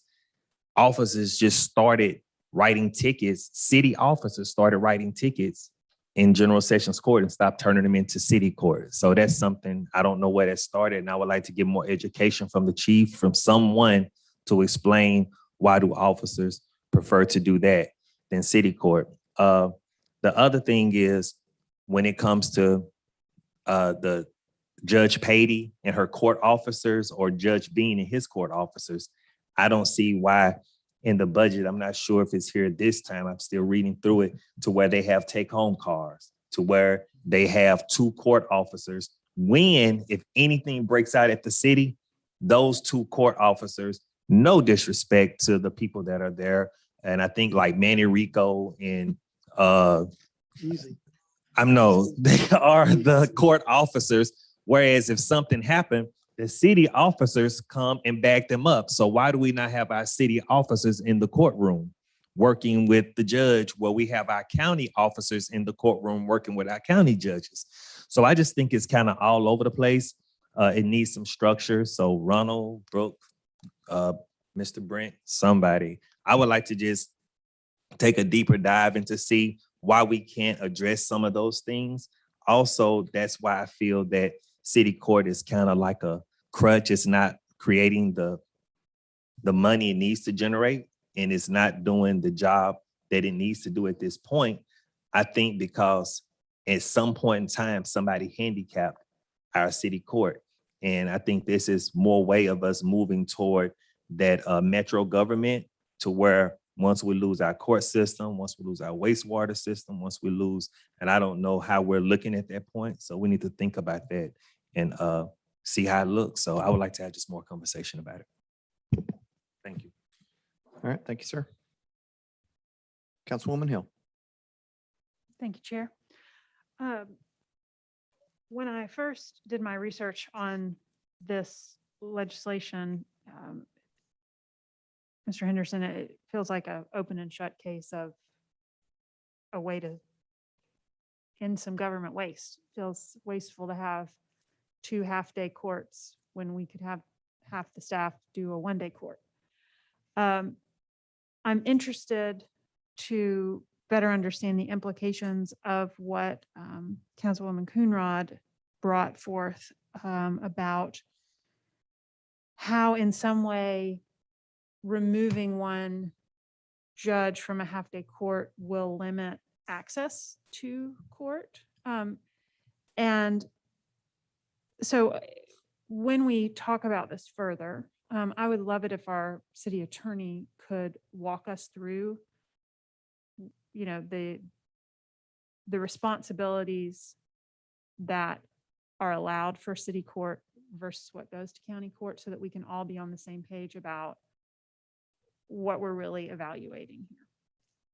That's all. Thank you. Thank you, Councilwoman. Councilwoman Coonrod. Thank you, Chair. And Councilman Byrd, you hit it on the nail. It's by design that it's like that.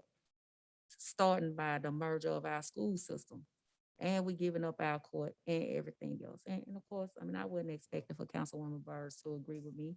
However, it's about the people that I serve, which is poor people, Black, white, and it's not historically what we've seen in this courthouse, which has been Black and brown people. We're affected by it, but it's the people that look like my colleagues that don't look like me, that are being displaced, that are under these bridges, that are having a hard time in life, that are now going to jail. The face of mass incarceration isn't only Black and brown people now. And if we're going to continue to champion a fight, or even to mention that, well, maybe we'll get, you know, that's misleading. We may be hopeful that maybe they'll get a job, but we got to be honest. Now we're just opening a Pandora box to give people hope that we know that's not going to happen, that can cause displacement for people that look like me and you, Councilman Byrd, that work at that city court as a clerk, that are women who take care of kids. That we're talking about affecting a whole family, a whole generation. That's what we're talking about. So it's more than just, we're saying that, but we were cool with paying $100,000. I know it's not in the budget now, but for years we paid $100,000 to the Chattanooga Basketball League that did not serve our population of kids. We had no problem with it. We had no problem during the pandemic paying people money that didn't serve our constituents.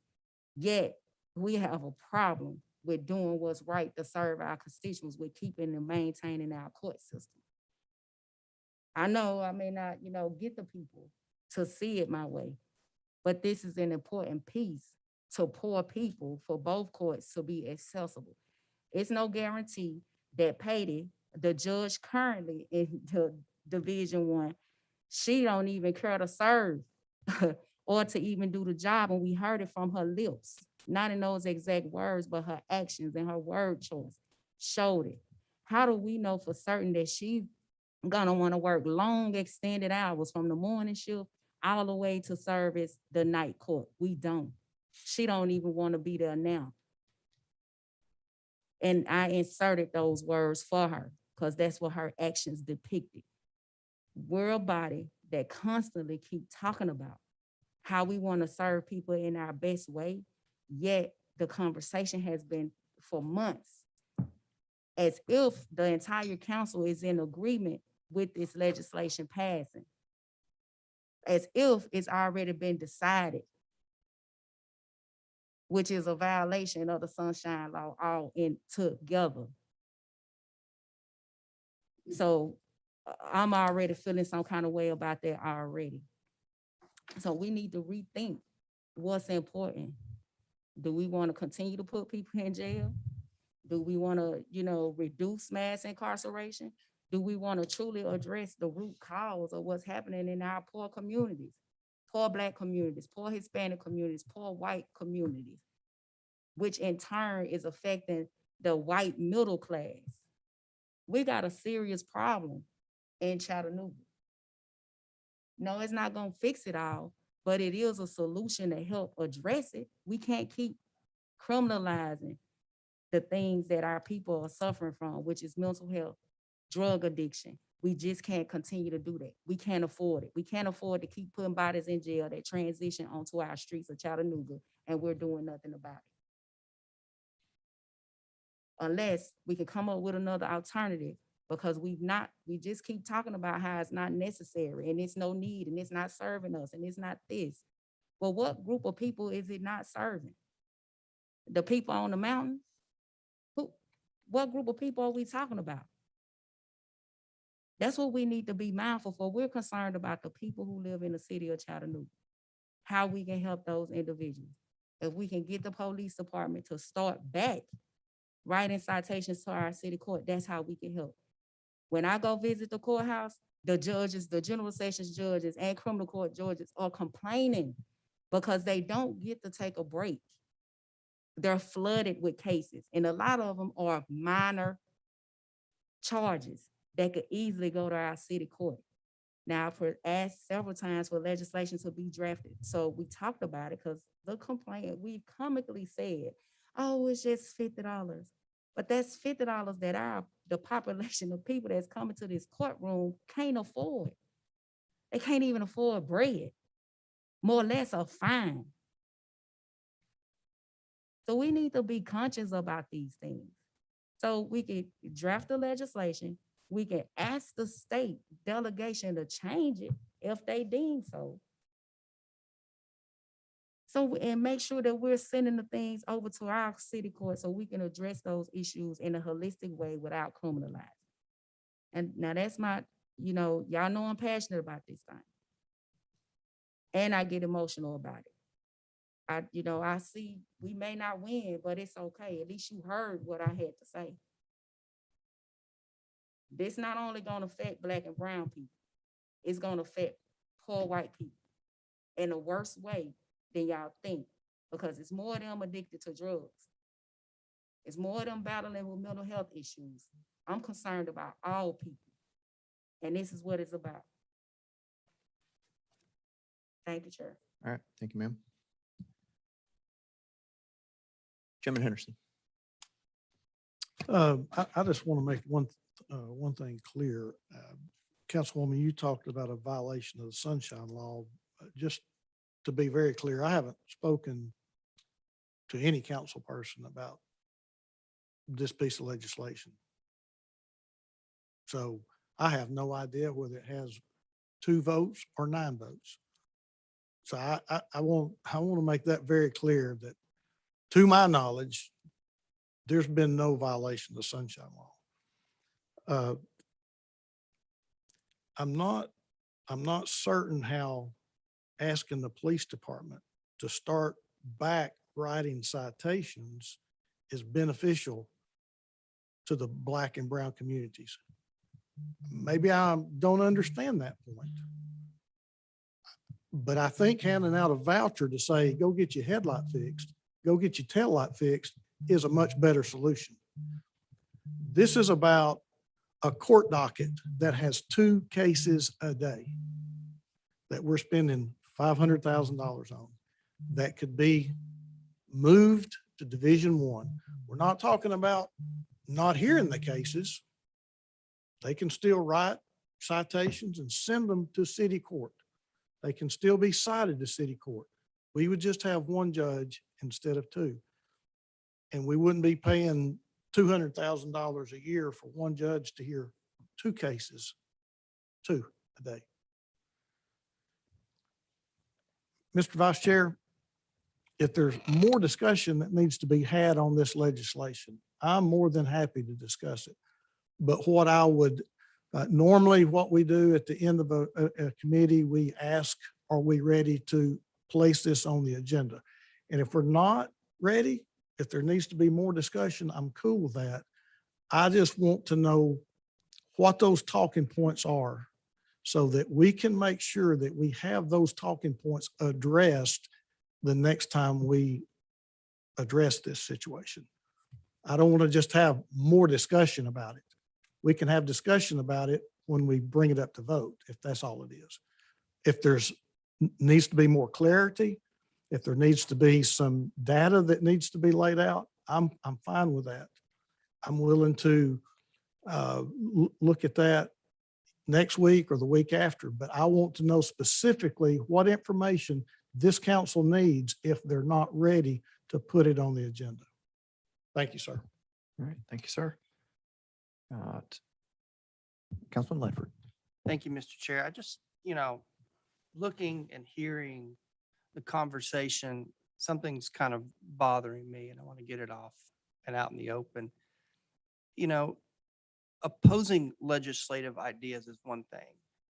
Accusations and putting words in people's mouths, I think is unfair. And it's a trick. And I don't like it. I don't like it coming from my friends. I don't like it coming from anybody. And what I just heard was that exact thing.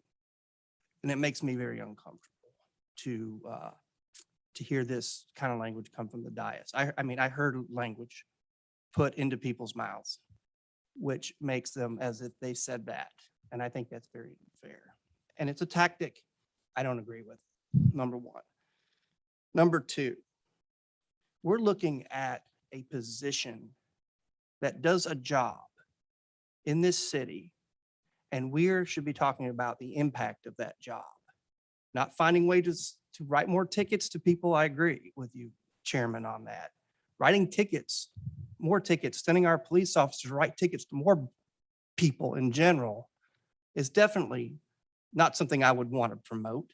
I want to find ways to help people. So stacking our court so that we have more people filling up bodies with tickets is not something I would be very, very in favor of. And I do apologize for the shakiness in my voice, because if we were looking at this, and you're right, $100,000 going for basketball, whatever, I agree with that 100%. $180,000 going to a position in our city that's working 2 or 4 hours a day. Why are we not concerned about that? Where's the impact? Is that having impact? No, it's an expenditure of tax dollars that I think a lot of people would like to see spent maybe somewhere else, maybe reconstructing that position in Division 1 to be actually effective, to actually help people more. That's a lot of money.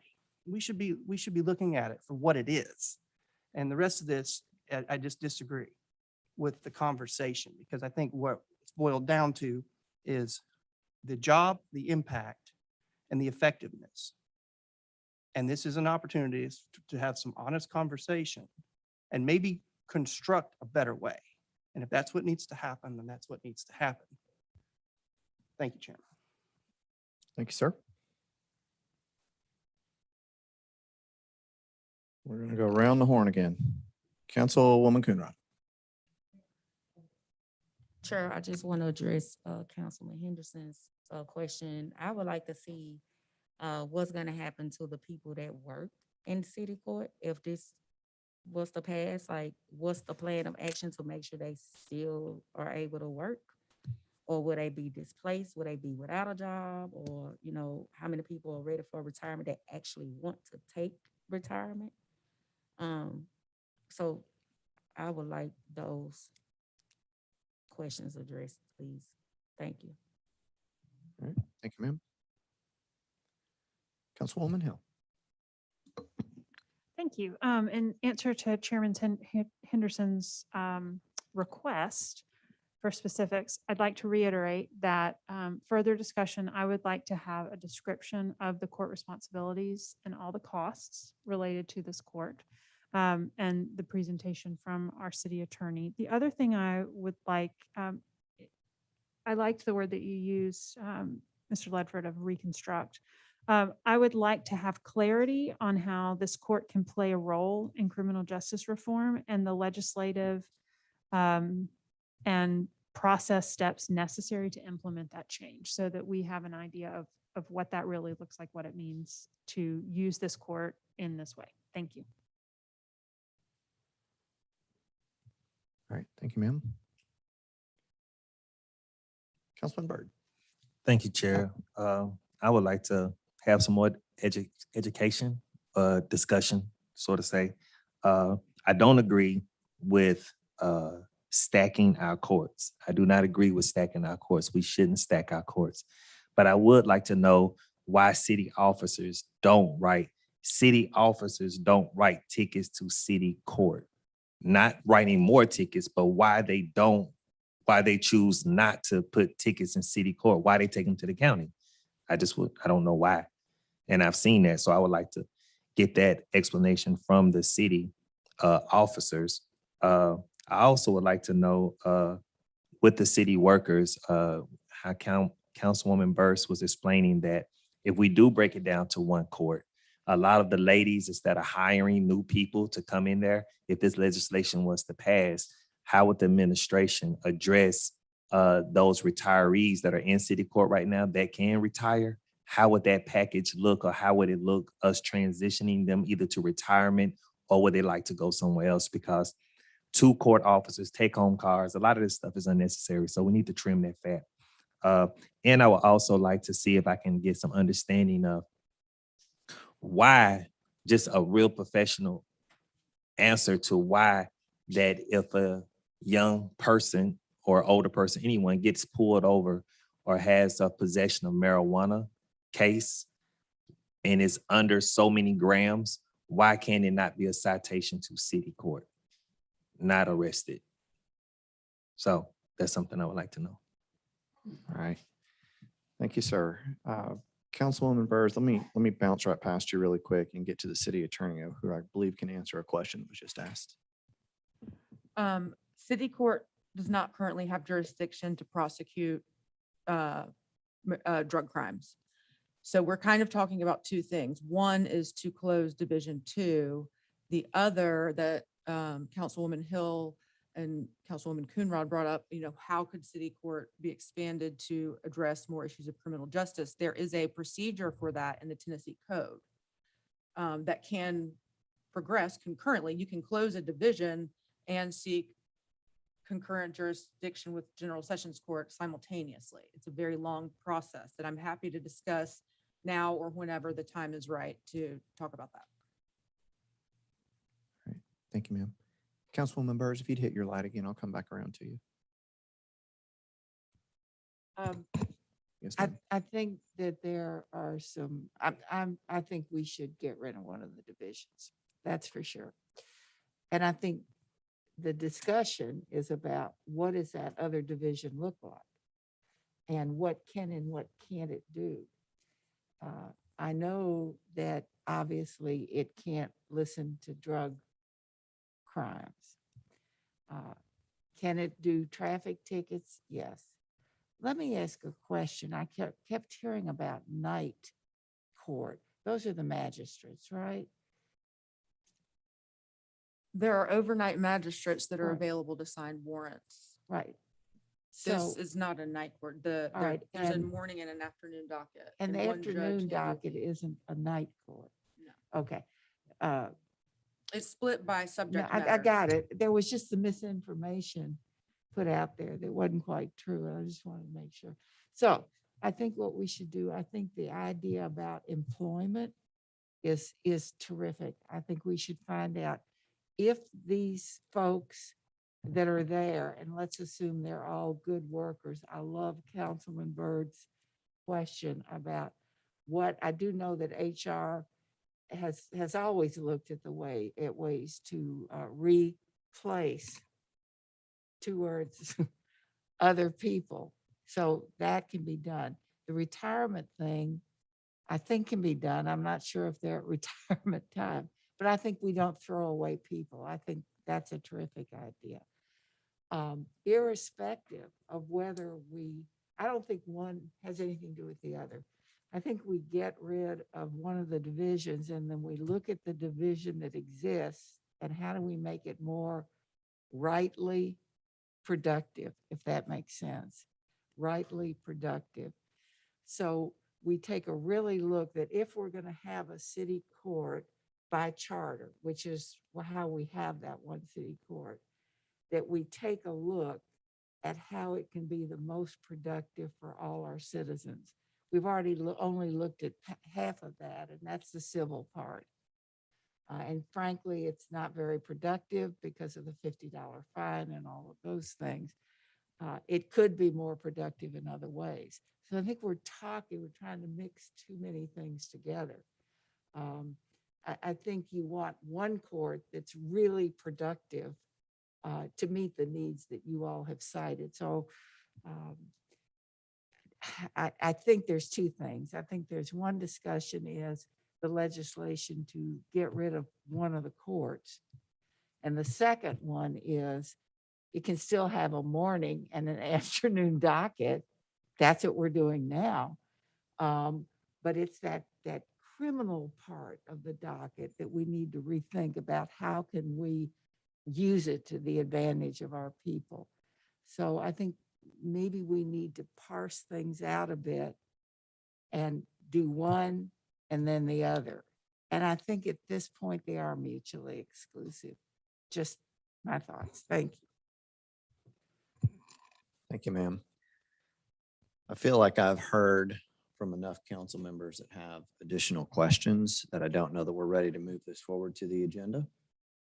So I am going to push this to a future committee meeting, which I'm happy to have next week, as long as the chairman is okay with that. We have at least 5 or 6 questions that I know that I wrote down that we can get clarification, and they're not all from the same individual. Some may be the administration, some may be CPD, some may be the courts itself, that I think it would be pertinent to make sure that we had all that information. That being said, any 2 council members can place this on the agenda regardless of the outcome of this committee. But as of the committee time, I don't feel like enough people up here have enough information to be confident to move it forward. And it would be pertinent to make sure that we had additional questions.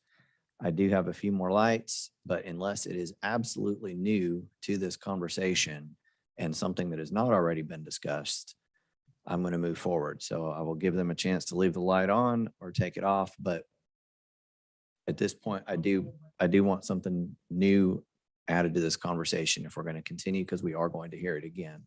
And there'll be additional opportunities to have more conversation with some of these questions being answered. Right?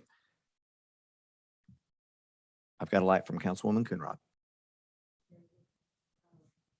Wanted to just reiterate here the legislations that I don't know if you were here, Councilman Byrd, earlier at 3:30. And thank you, Councilwoman Byrd, for repeating everything. Sounds like you were on board for some of that stuff. I mentioned the legislation too. Thank you for that support. That we've already been working with the city attorney on that legislation. So about, the jurisdictions and everything like that, how to strengthen our court. And I'm actually, I'm always debate the issue, but, I'm ready to move forward with it because now he's convinced me to be supportive of it as long as we can strengthen the one that we currently have. But I just wanted to make sure that I was representing that it wasn't just gonna be an easy sale. So thank you, Chip. Thank you, ma'am. Councilman Henderson.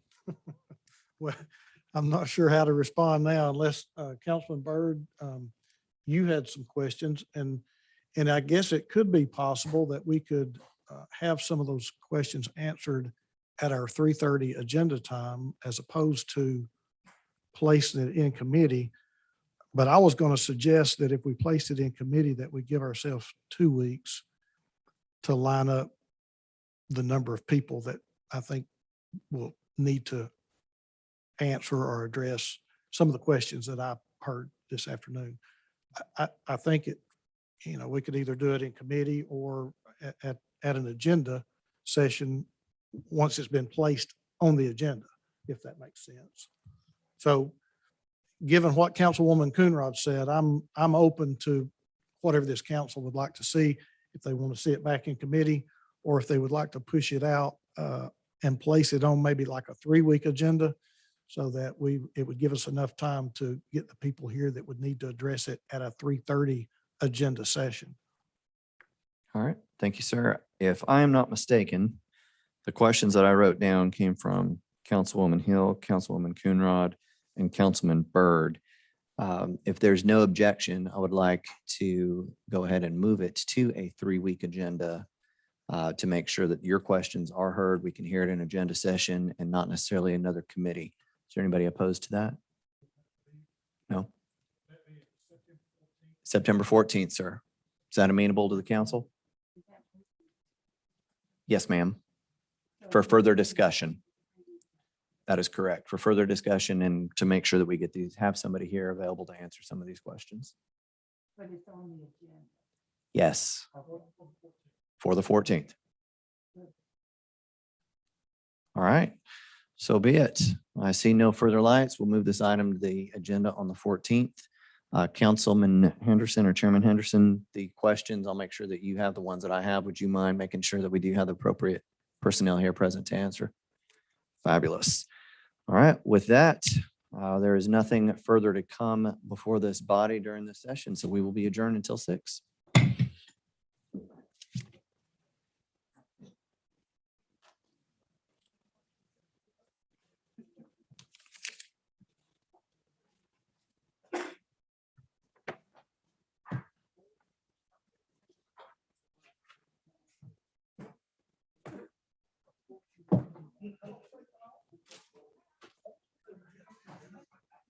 Yeah.